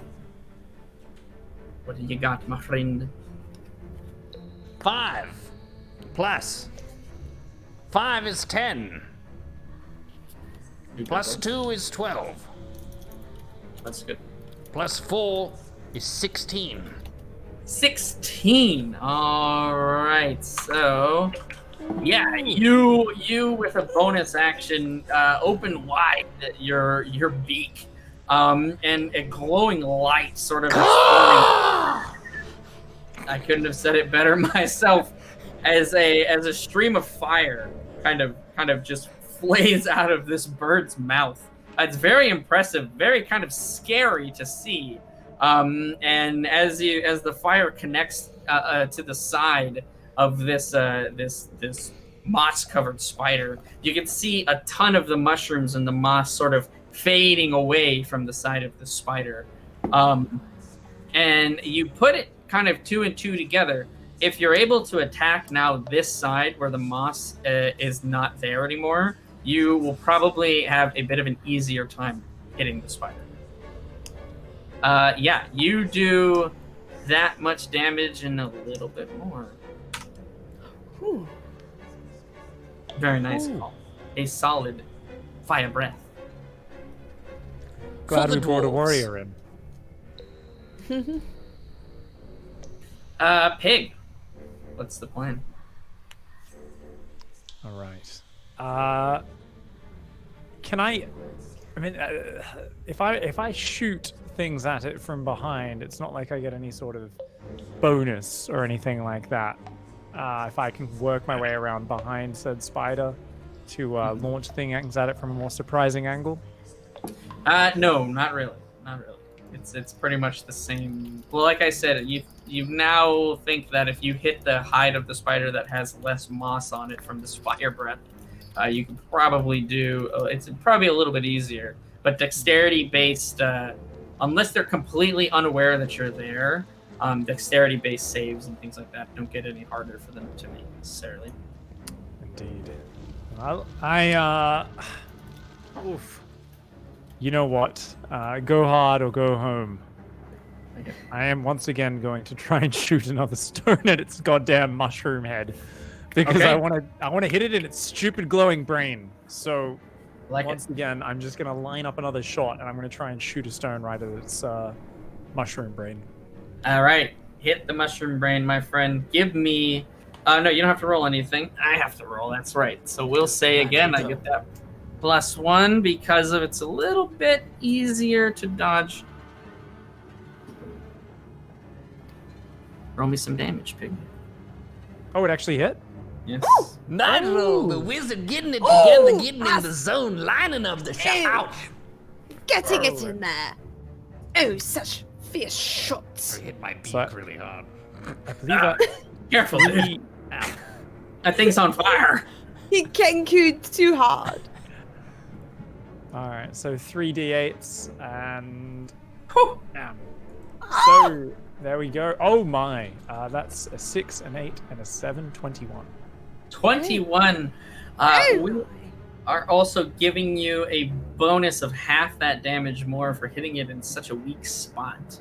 So we'll just round that up to a nice 30 there. Very nicely 30 done. damage in one shot. With one that is shot. very Oh, nice. Nigel, Yeah, that God, 9 man. inches right there, just doing work. Making up for all the disappointing fizzles earlier on. We call that finally. practice, my friend. That's practice. Right, that's just foreplay. And this is what it really counts. The main event. Absolutely. Do we get a satisfying squish? A bunch of blue mushrooms, Yes, can maybe we- falling Yes, off its of head? course, of course. Give us a sound. I gotta give you a good. I don't know if I can do a good sound. It's probably not Yeah. better than. We what we believe in just you, done there. DM. I'll take that. I'm just gonna take that. Yeah, you hurdle.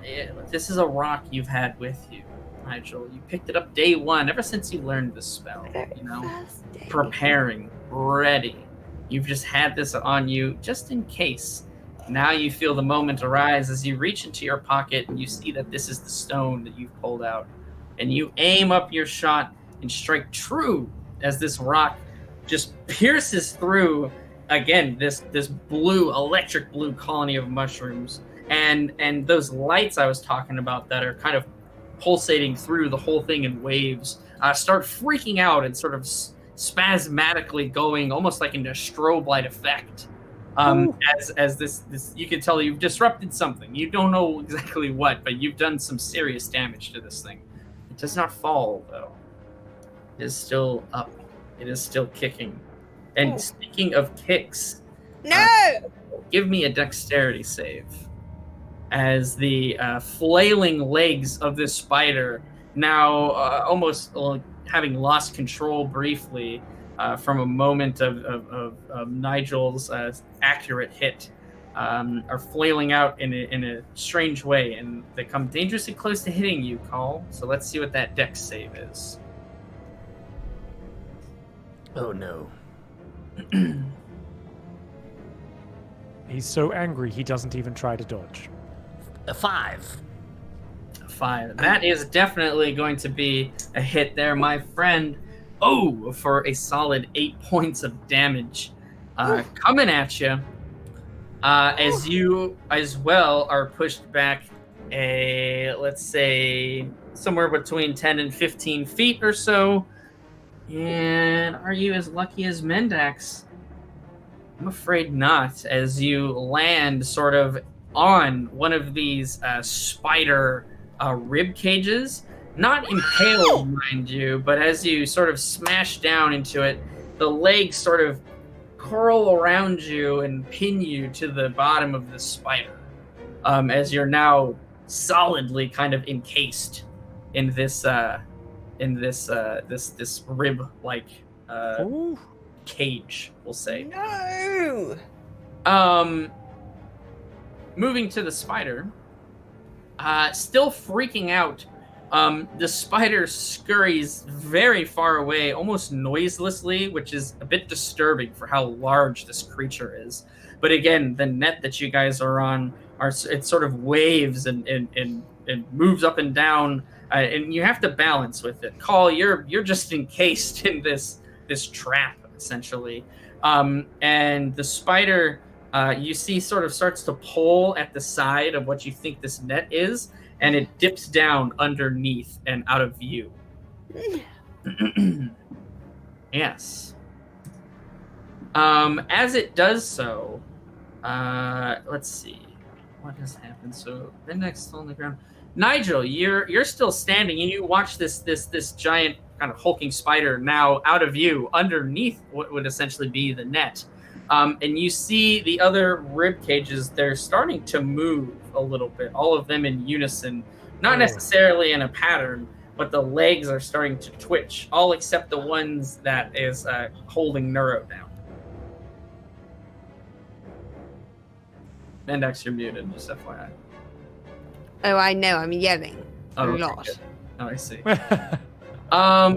Nigel, or Mendex, it is actually your turn. What would you like to do? You're still on the ground. You do notice that the we'll call it the cage structure, kind of rib thing, it starts to move. The legs are twitching.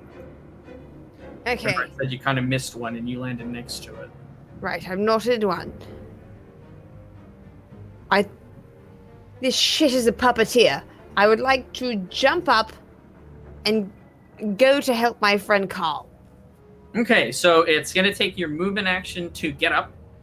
You can sacrifice like your attack action to move over to him, to take another move action. But as far as like trying to pry him out or anything, that would have to wait until next turn. Ooh. But I can't actually see the Spider Queen anymore, correct? Because she's gone out of view, so I can't attack anyway. Yeah, I mean, yeah, exactly. You can't attack her anyways. Okay, then I would like to jump up and move towards Carl, so that I could potentially help rescue him from the puppeteered spider legs on my next turn. Sounds good. Actually, one thing you can do, now that I'm thinking about it, you do have a bonus action dash that you can do on your turn. So you can actually just take that now and save your action. So you can use that whenever you want. It does take your bonus action to do so, but you can dash over to him and still have your action available. Now that I'm okay, I would like to dash over to him, and then can my action be to use my rapier to slice those spider legs? Yeah, absolutely. You can definitely try to do that. You're gonna want to be careful. I would like to do that. I would like to dash over to him. I don't want to be in the spider legs. I would like to be outside the spider legs, but use my rapier to slash said spider legs to make sure that they cannot grab or harm my friend Carl. Okay. Sounds good. Give me a damage roll. You don't necessarily need to attack, but give me a damage roll. No sneak attack or anything like that. Gosh, for my rapier, 1d8. Yeah. D8 plus 3. So 6. Okay, 6.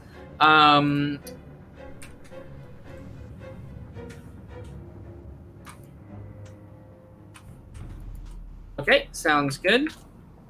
Yeah, this thing, though you have done a solid slice into this, you can see that it is made of sterner stuff than the other spiders you were attacking previously.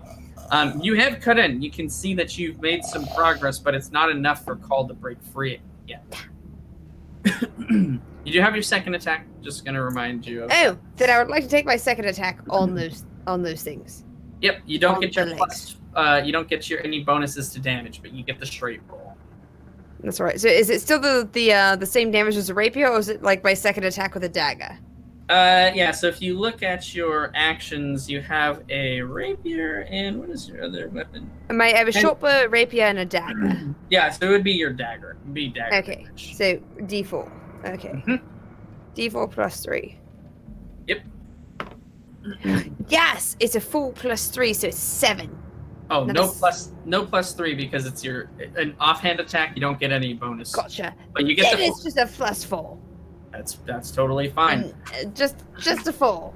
A solid 4. A solid 4. A stout Maximum 4. damage. It's the most damage you could have done on that attack, so you feel very successful. I feel however, very vindicated. You are not quite through the almost. It's like have you ever seen like those cattails and like it's a type of Yes.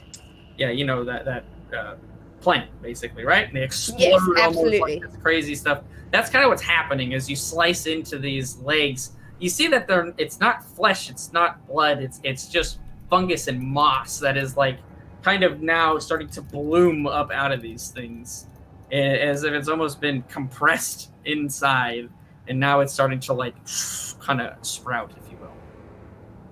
Oh my God. But you are chunking through it.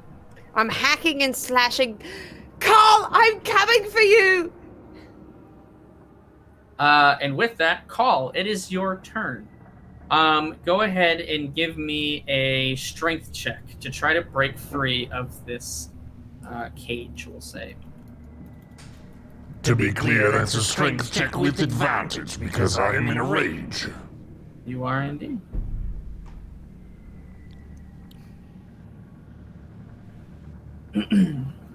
This one is an 11. Next one is a 19. Okay, yeah, the 19, with the damage that Mendax already kind of inflicted, weakening the structure of this this cage, if you will, you're able to burst through this and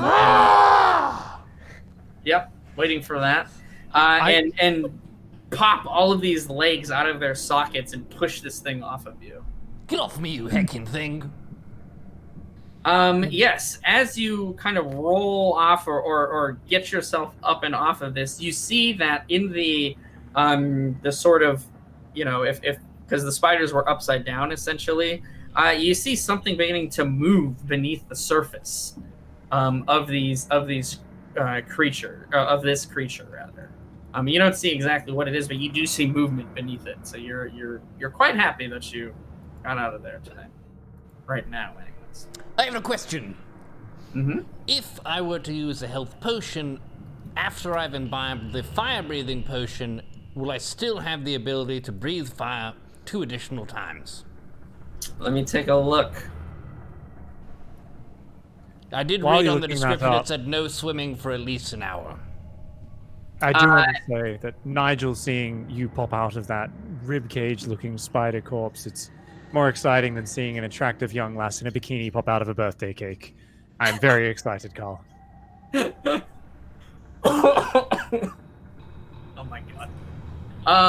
Yes, you are able to pop a potion and still retain the effects of your fire breathing. You're confident that you can do both.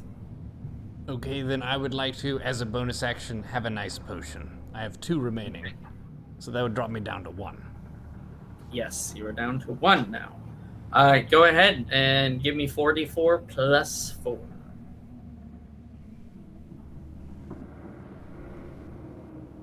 One, up to 5, up to 6, up to 8. Plus 4 is 12. Okay, you healed 12. Excellent. This was a tasty potion. I'm glad I had it. This is a tasty burger. Absolutely. That is probably, let's see, you were able to bust out of the thing, you did a movement to get up, and then bonus action pop the potion. Yeah, that's going to be it for your turn there. Nigel, anything you would like to do? I would like to go over to one of these other spider ribcage upside down statues that is now moving incredibly creepily, and I'm going to try and make it stay dead by firebolting it. Okay, sounds good.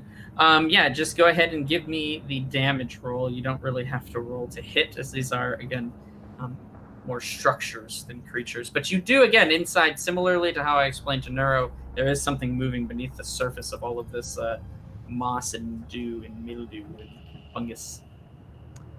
Well, 1! Ah! Very nice. A bit overeager, maybe. I was a bit tired. The catapult took a lot of energy. Sorry.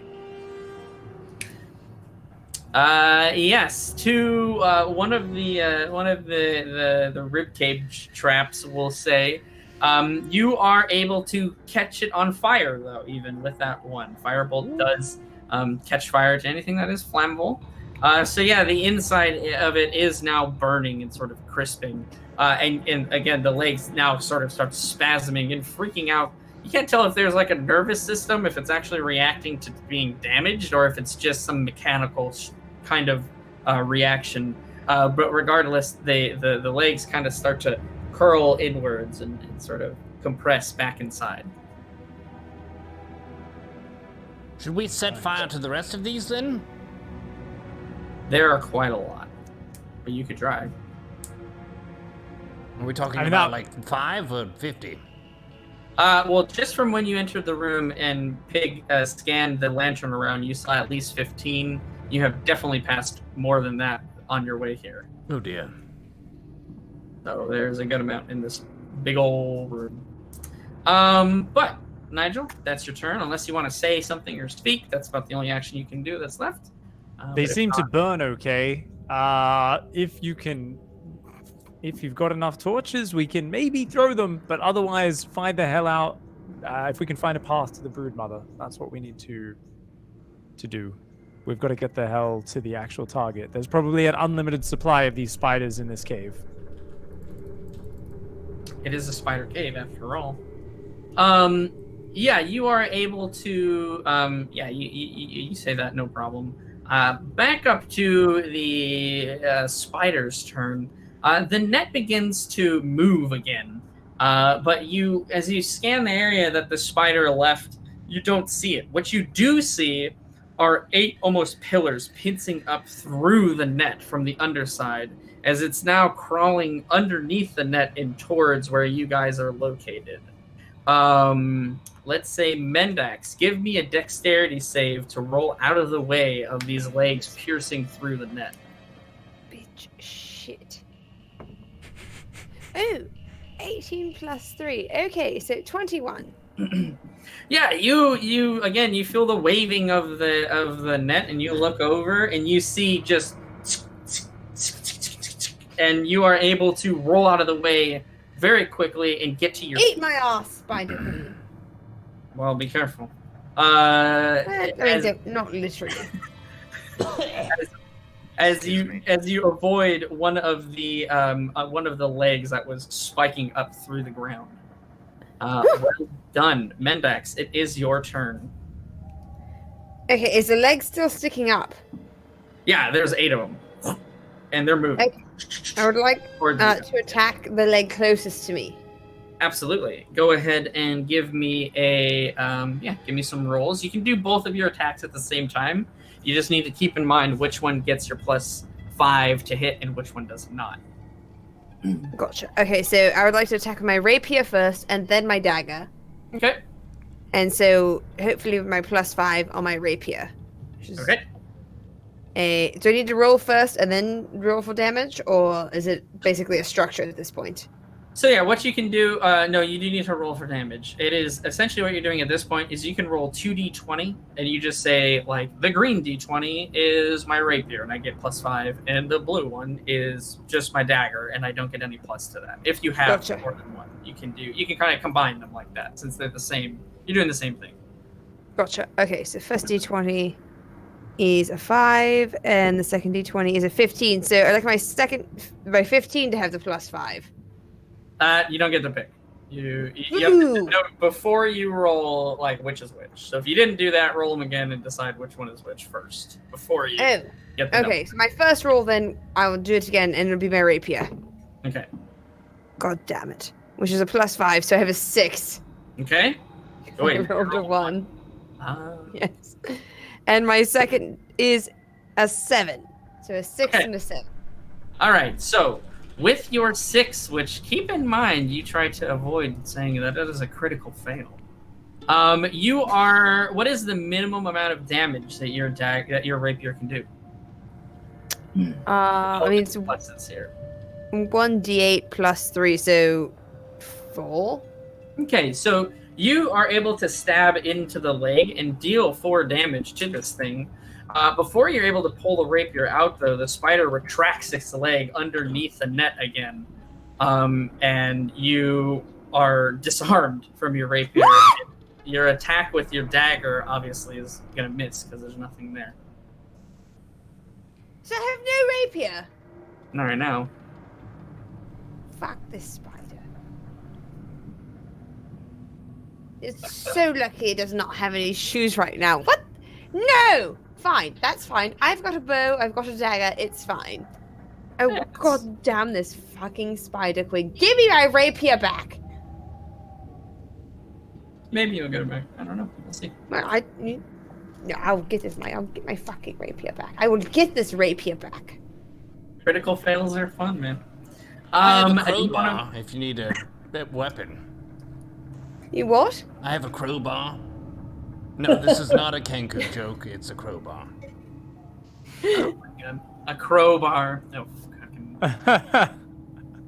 It's okay. I do still have my bow and my dagger, so I do still have 2 weapons. I'm just more, on principle offended at having lost my rapier than anything. I would be Understood. offended too. You do have 2 daggers, keep in mind, so you can actually just. Oh, I'm going to stab the shit out of this bitch for daring to take my rapier. All right, next turn it is. Call, your turn in the meantime. You have escaped from this. You see that there are, again, inside of this spider husk, I guess is the best word for it, something is moving beneath the surface. And in the meanwhile, the spider, you have assumed, has started moving underneath the net, kind of pincering up through it and moving towards you guys. It's about 10 feet away from you. Is it exposed, like within 10 feet where I could swing at it? You have a 10-foot reach with your halberd, so yes, you could attack it. Then I would like to, as they say, fucking attack it. I like it. Are you like attacking? Now I will ask: are you attacking the legs that are poking up through the net, or are you attacking like down through the net? What do you want to do? I don't know how dense this net is, so I will go for the legs. Okay.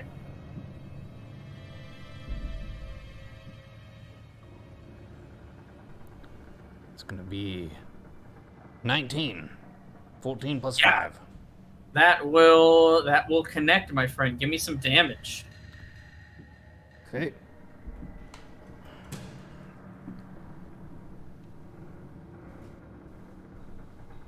That's gonna be 9 damage from Carl. 9 damage, solid. Yeah, you are able to, luckily actually, attack the same leg that you hit the first time, and now with its weakened structure, you're actually able to slice through all the way through this leg. So you kind of clean cut through it. The keen edge of your halberd just kind of slicing through like butter as you find either it's a weak point, you're not quite entirely sure, but the top part of the leg that you've sliced off now falls to the ground and sort of sticks in the other side, as now the top of this thing is kind of just like oozing this black ichor. Wow. Just when I thought this spider couldn't get any more gross. That's fine. Yeah, you can still move if you'd like to.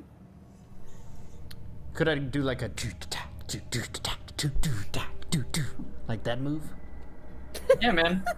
Of course you can. I have no reason to move somewhere else that I know of.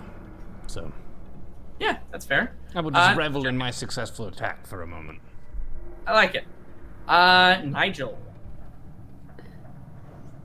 So you mentioned there was so we've seen some movement underneath these upside down spider rib Yes. cages, as we've been referring to them, and that's even the spiders. So obviously we can see where the brood mama is because her legs are all sticking through the floor basically, 'cause she's kind of upside down underneath it.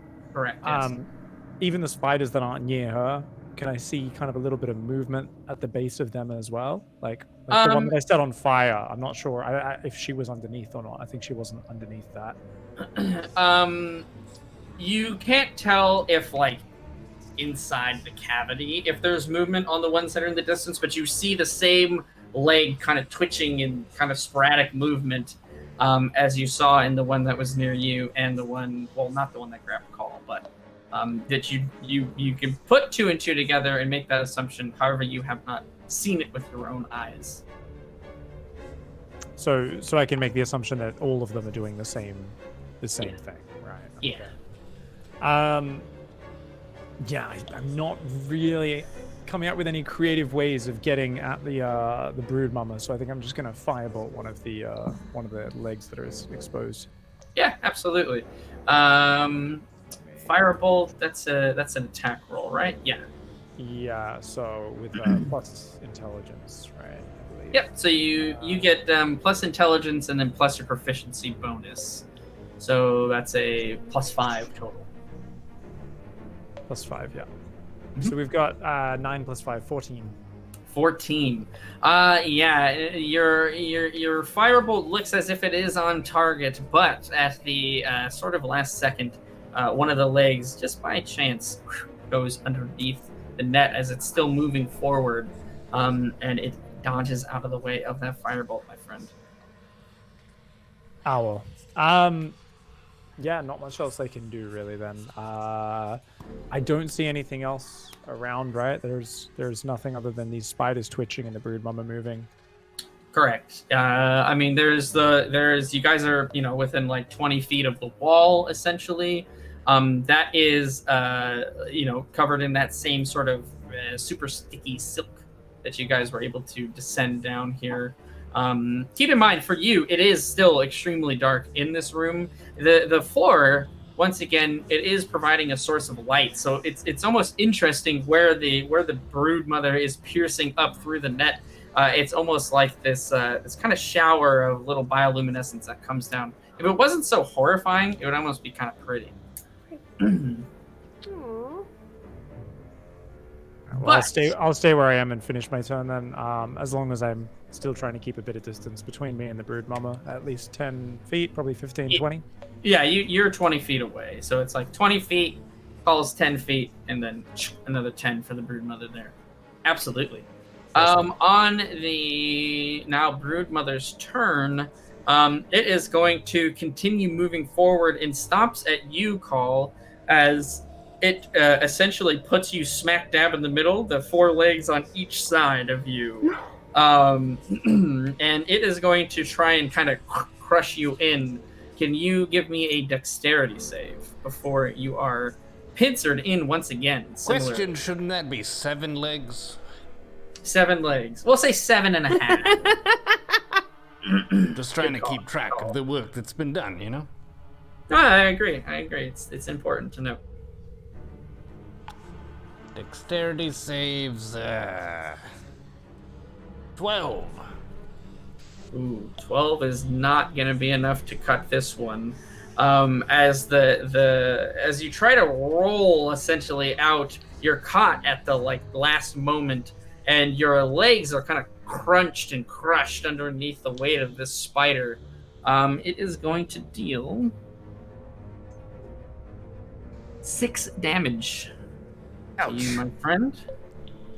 Low roll, of course, on the cool move. God damn it. But yeah, 6 damage, and you are now sort of kind of pinched underneath this thing. You look kind of over your shoulder, and you see it's almost, well, no, you don't see anything actually. The moss and net is too thick to see through. So I take that back. You don't see anything. What you do see, though, for those of you that are now standing, is the spider carcasses all begin. The legs are still twitching, but you notice now that they are actually moving, almost as if being kind of like, they didn't get up and they're not walking around. They're just kind of getting almost shoved or pulled in towards you guys. Mendax, the one that was near you, is now maybe only 5 feet out of reach of you. It starts to close that distance fairly quickly, even. But it doesn't quite get up to you yet. But you now can see that these carcasses are all kind of coming closer. Mendax, your turn. Okay, then I'd like to dash towards the one that is closest to me, the carcass that is closest to me. Mm-hmm. And I would like to attack it with my dagger. Okay, absolutely. You can do your 2 attacks. So again, one gets +5, and the other one gets no plus. Okay, so d20, but +5. Mm-hmm. And the other one gets no plus, so I have a 15 and a 14. Yeah, both of those are going to be enough to hit these sort of carcasses here. Give me some damage rolls. So the first one, again, is going to be the D4 plus 3. Yeah. The other one's just going to be a straight 8. Okay, so the first one is 7. Nice. And the second one is 4. So Wow. 11. Maximum damage. Very nice. Yeah, you sort of stab one after the other into this carcass, and you like twist the blade, trying to just inflict maximum carnage. Again, this black ichor starts to kind of well up, and the legs like freak out and start twitching, and again start to close in very slowly, as you can see that this whatever it is has expired. You pull. Right, I bathe in your fucking ichor. Oh wait, what are you doing? Ah! Give me my rapier back! I think she's more insulting it than actually taking a bath. Okay. Yes, yeah, I'm not actually bathing in the... Very, very well put, Carl. It's not actually bathing in the ichor. I would like to bathe. I'd like to test out the I would like to roll a moisturizing bathing, properties. a bathing save for the ichor, please. Yeah. You are able to stop the one that was closest to you. The next one that is the next nearest one is probably at least 10 feet away, but again, is closing in. We'll go ahead and move to call, unless you do have your bonus action, Mendax. But you want to do anything with that? Out of the dash.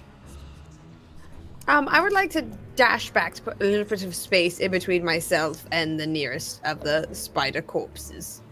Okay, how far? You can't go too far, but Say 10 feet? Can I go 10 feet? 5 feet? going 10 feet that way would just put you within the same distance to another one. You could go 5 and you'd kind of be... Okay, let's go 5. We'll put myself equidistant. Sure, absolutely. So 15 feet each. Call. You are underneath these giant crushing spider legs. You see from the luminescence again that is now kind of wildly going out of control and lighting up the area, a glint of steel that is close to you as a rapier pierced through one of the legs is kind of hanging towards close to you. What would you like to do? Is it within reach? Let's leave it up to fate. Is it within reach or not? It is. Could go for or reach for it. So And the legs are still wrapped around Carl, right? Yeah, they're kind of holding and pinning your legs to the ground. So I'm kind of grappled? You're like half grappled. Okay. Yeah. I'm just You can apple- try to like push your way out of it. You can try to just smash at it with your halberd. You can try to grab the rapier. You can do your fire breath. You can do many number of things. Could I grab the rapier and then breathe fire on a motherfucker? Because it is your bonus action, yes, you could. Then I would like to Take the nice spider who has captured me and repay him something a little bit spicy this time. And grab Mendax's nice sword. I like it. We'll say, yeah, no dex save for this, as it is basically at this point a stationary target. So there's no dodging this really. I breathe the fire. Give me the fire damage. 4d6, right? Mm-hmm. 4. Burn, baby, burn. 7. 9. 15. And that's plus 4. No 44 plus plus to 4? the fire damage. Okay.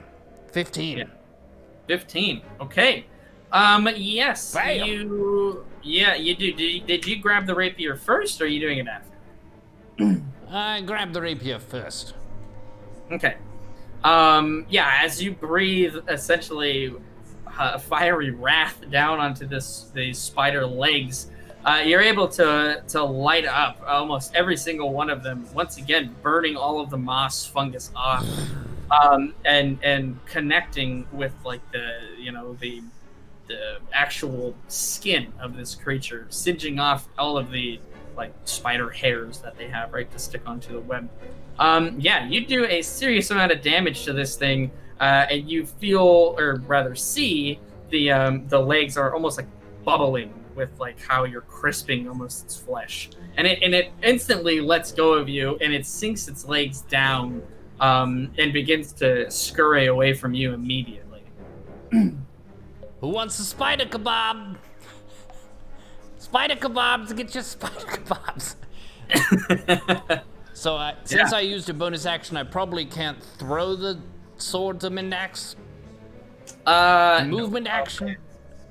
What did you do? Bonus action, and okay, you could throw it for your movement action. I'll say sure. Yeah. Wow. Yes! Okay, Mendax, make a dexterity save. Oh, god damn it. Okay. Kinda Another okay. dick. And the rapier bonks her squarely in the head, and she falls over. Come on, she'll get a perfect catch. She It's just a might catch it 15. by the It's a blade. 15. Yeah, you solidly catch it. I mean, he just threw a sword at you, but yeah. Oh, It's not like with, crazy finesse. You don't do any spins afterwards, but you got it. but I caught it. I told you I'd get it back. Carl, you're a god amongst Kenku. Thank you. Nigel. What are we doing, Nigel? So it started running away. Can I still see its legs sticking through the floor? Yeah, you can. It's moving towards you. Okay. I'm gonna run around and try to get away from where it's going and also closer to my friends / put them between me and it. And I'm gonna try and firebolt one of its legs again. See if we can Okay. continue to keep the kebab going. We don't want to let the temperature get too low. Okay. Alright. What are we gonna roll? Natural 20, so 25. Oh, yes. 25. Nigel. My God. All right. With a so zip zap. that is in 5e rules. That is maximum damage plus another roll. So give me that. So Another damage roll? That's what crits do, man.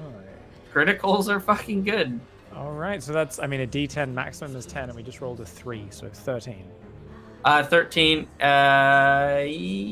So 13 points of damage to that mother trucker. Hey, yeah. Yeah, you singe through. Let me see here. He's got his groove back. Let me do some math real Ready to quick. rest. Let me see something real quick. I And this is fire damage too, right? luckily I brought my flask of Mountain Dew, so I refueled after the catapult and the firebolt after that. Feeling good, ready. Some Gatorade. Powerade. For the listeners and viewers, that is actually dew of a mountain. It is not soda. Of course, some druids gave it to me. It's Yes. got magical healing properties. Mountain dew. Nigel, you do something special. Through some of the holes that are in the net, essentially, you see for a moment the as you're casting the firebolt, you see that blue sort of flash for a second as you see that mushroom colony pass by, and in almost like a reflex, you aim that shot downwards. Instead of at the legs, you aim it down, and cut through with that firebolt, which you release with maximum ferocity, we'll say. This is a firebolt of firebolts, my friend. It just pierces through this net, revealing most of the spider's head, and again that mushroom colony that's just growing out of the back.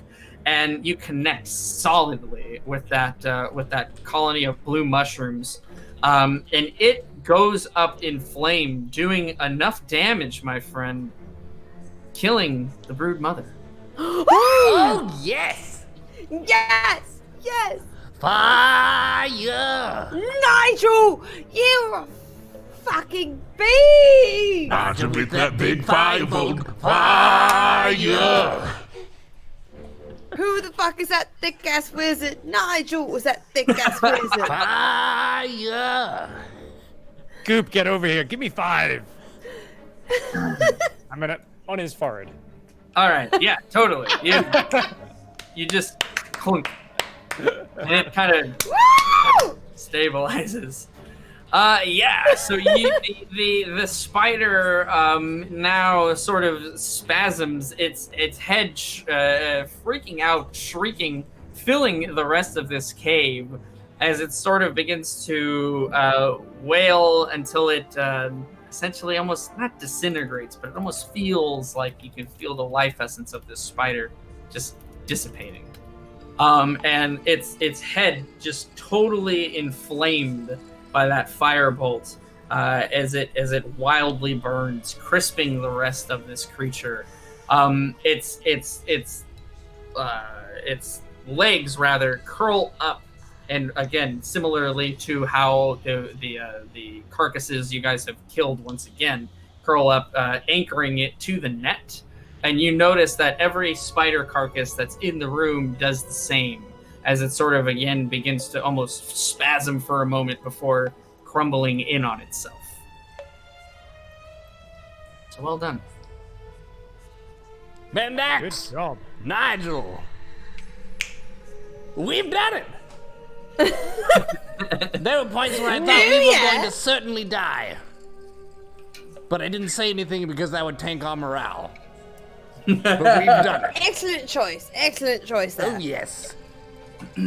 So, do we have to get some venom sacks, some trophy or something of this? Yeah. There's definitely some sacks to empty. Yeah, so you guys essentially said that if you were going to kill the spider, remember you didn't quite tell them exactly which ones you were going to go for, that you would bring back the venom gland for the druid, and the druid would fashion that into some useful sort of tonic or poison for you guys.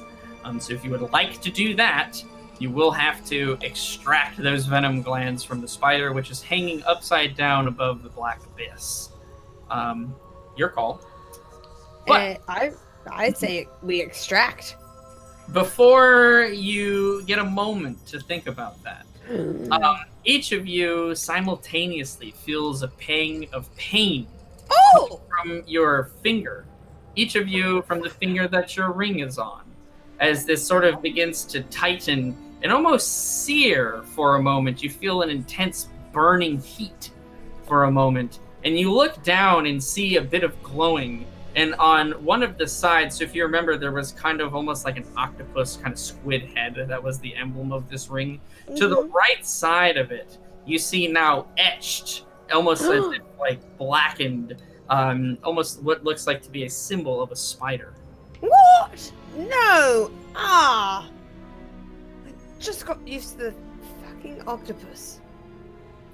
Why is it everything with 8 legs has to be on this fucking ring?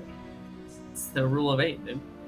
As quickly as the pain rises up, it dissipates. You don't take any damage necessarily. You don't even feel any pain in your finger. You don't know if that was all in your head or if it was actually physical.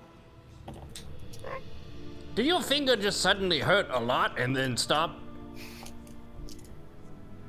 I mean, honestly, yes, it did. I thought it might have just been in my head, but yes, my finger did hurt. My ring finger with the purple ring did just hurt very much and then stop.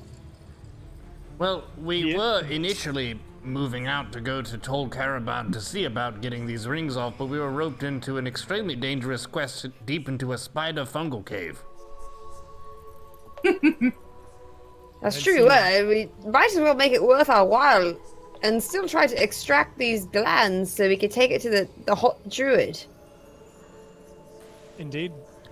You seem like you have a lot of experience in the circus. Surely you learned some acrobatics there and wouldn't mind being the one after we cut a hole through this net, climbing upside down, and risking your life dangling for an extra reward. I do Mendax? have some rope, so we can use You rope. know what? I've dangled for less. So, absolutely, let's do this. I would like to tie a rope around Mendax's waist. Okay, so is essentially you guys are like lowering Mendax in, or Mendax are you like climbing on the spider and the rope is for safety? I'm going to climb on the spider with the rope for safety. Okay, sounds good. So do we need to can we cut a hole kind of through the floor to just get it wide enough? Yeah. Cool. Yeah, it's not like paper, right? It does take you really have to stab at this. It's a thick carpet of fungusy mushroom.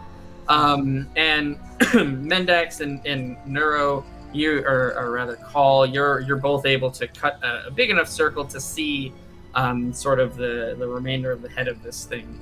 And Mendax, you feel like you can just try to get down there and cut it open with your dagger. I've got this shit. Okay, then I would like to do so. I'd like to jump onto that spider and stab those glands with my dagger to gently extract them. Okay. Go ahead and give me an acrobatics. Give me 2 acrobatics. 2 acrobatics. Okay, the first is 16 plus 7, so 23. Hmm? And then 2 plus 7 is a 9, so 23 and a 9. 9. Yeah, we'll say the first roll, right? You're able to kind of start getting not onto the spider and then kind of working your way down. The char that is from this, the damage that pig has inflicted on this is almost deceptive, where some solid footings are actually a bit more loose. And you stumble for a moment as you're making your way down. Not enough to fall, but give me one more dexterity save. Okay, dexterity. Oh, 18 plus 3, so 21. Yeah, as the dagger was kind of sliding out of your hand to catch your footing once again, you're able to reach back out and catch it before it falls into the darkness. Give me one more acrobatics just to make sure that there are no other mishaps as you're getting the venom gland here. What are you going to carry it in, by the way? It's an 18 plus 7, so it's a lot. Okay, yep. 25. Yes. And I would like to... I have a satchel, right? I have a backpack. Yeah, you have like a messenger bag or like a backpack. Yes, I'd like to... Can I shove... Will the gland fit in my messenger bag? I mean, you can kind of like coil it up. It is like an organ, essentially. It's like muscly tissue. Yeah, you could like wrap it up. It's pretty large. I'd say weighs about 5 pounds by itself.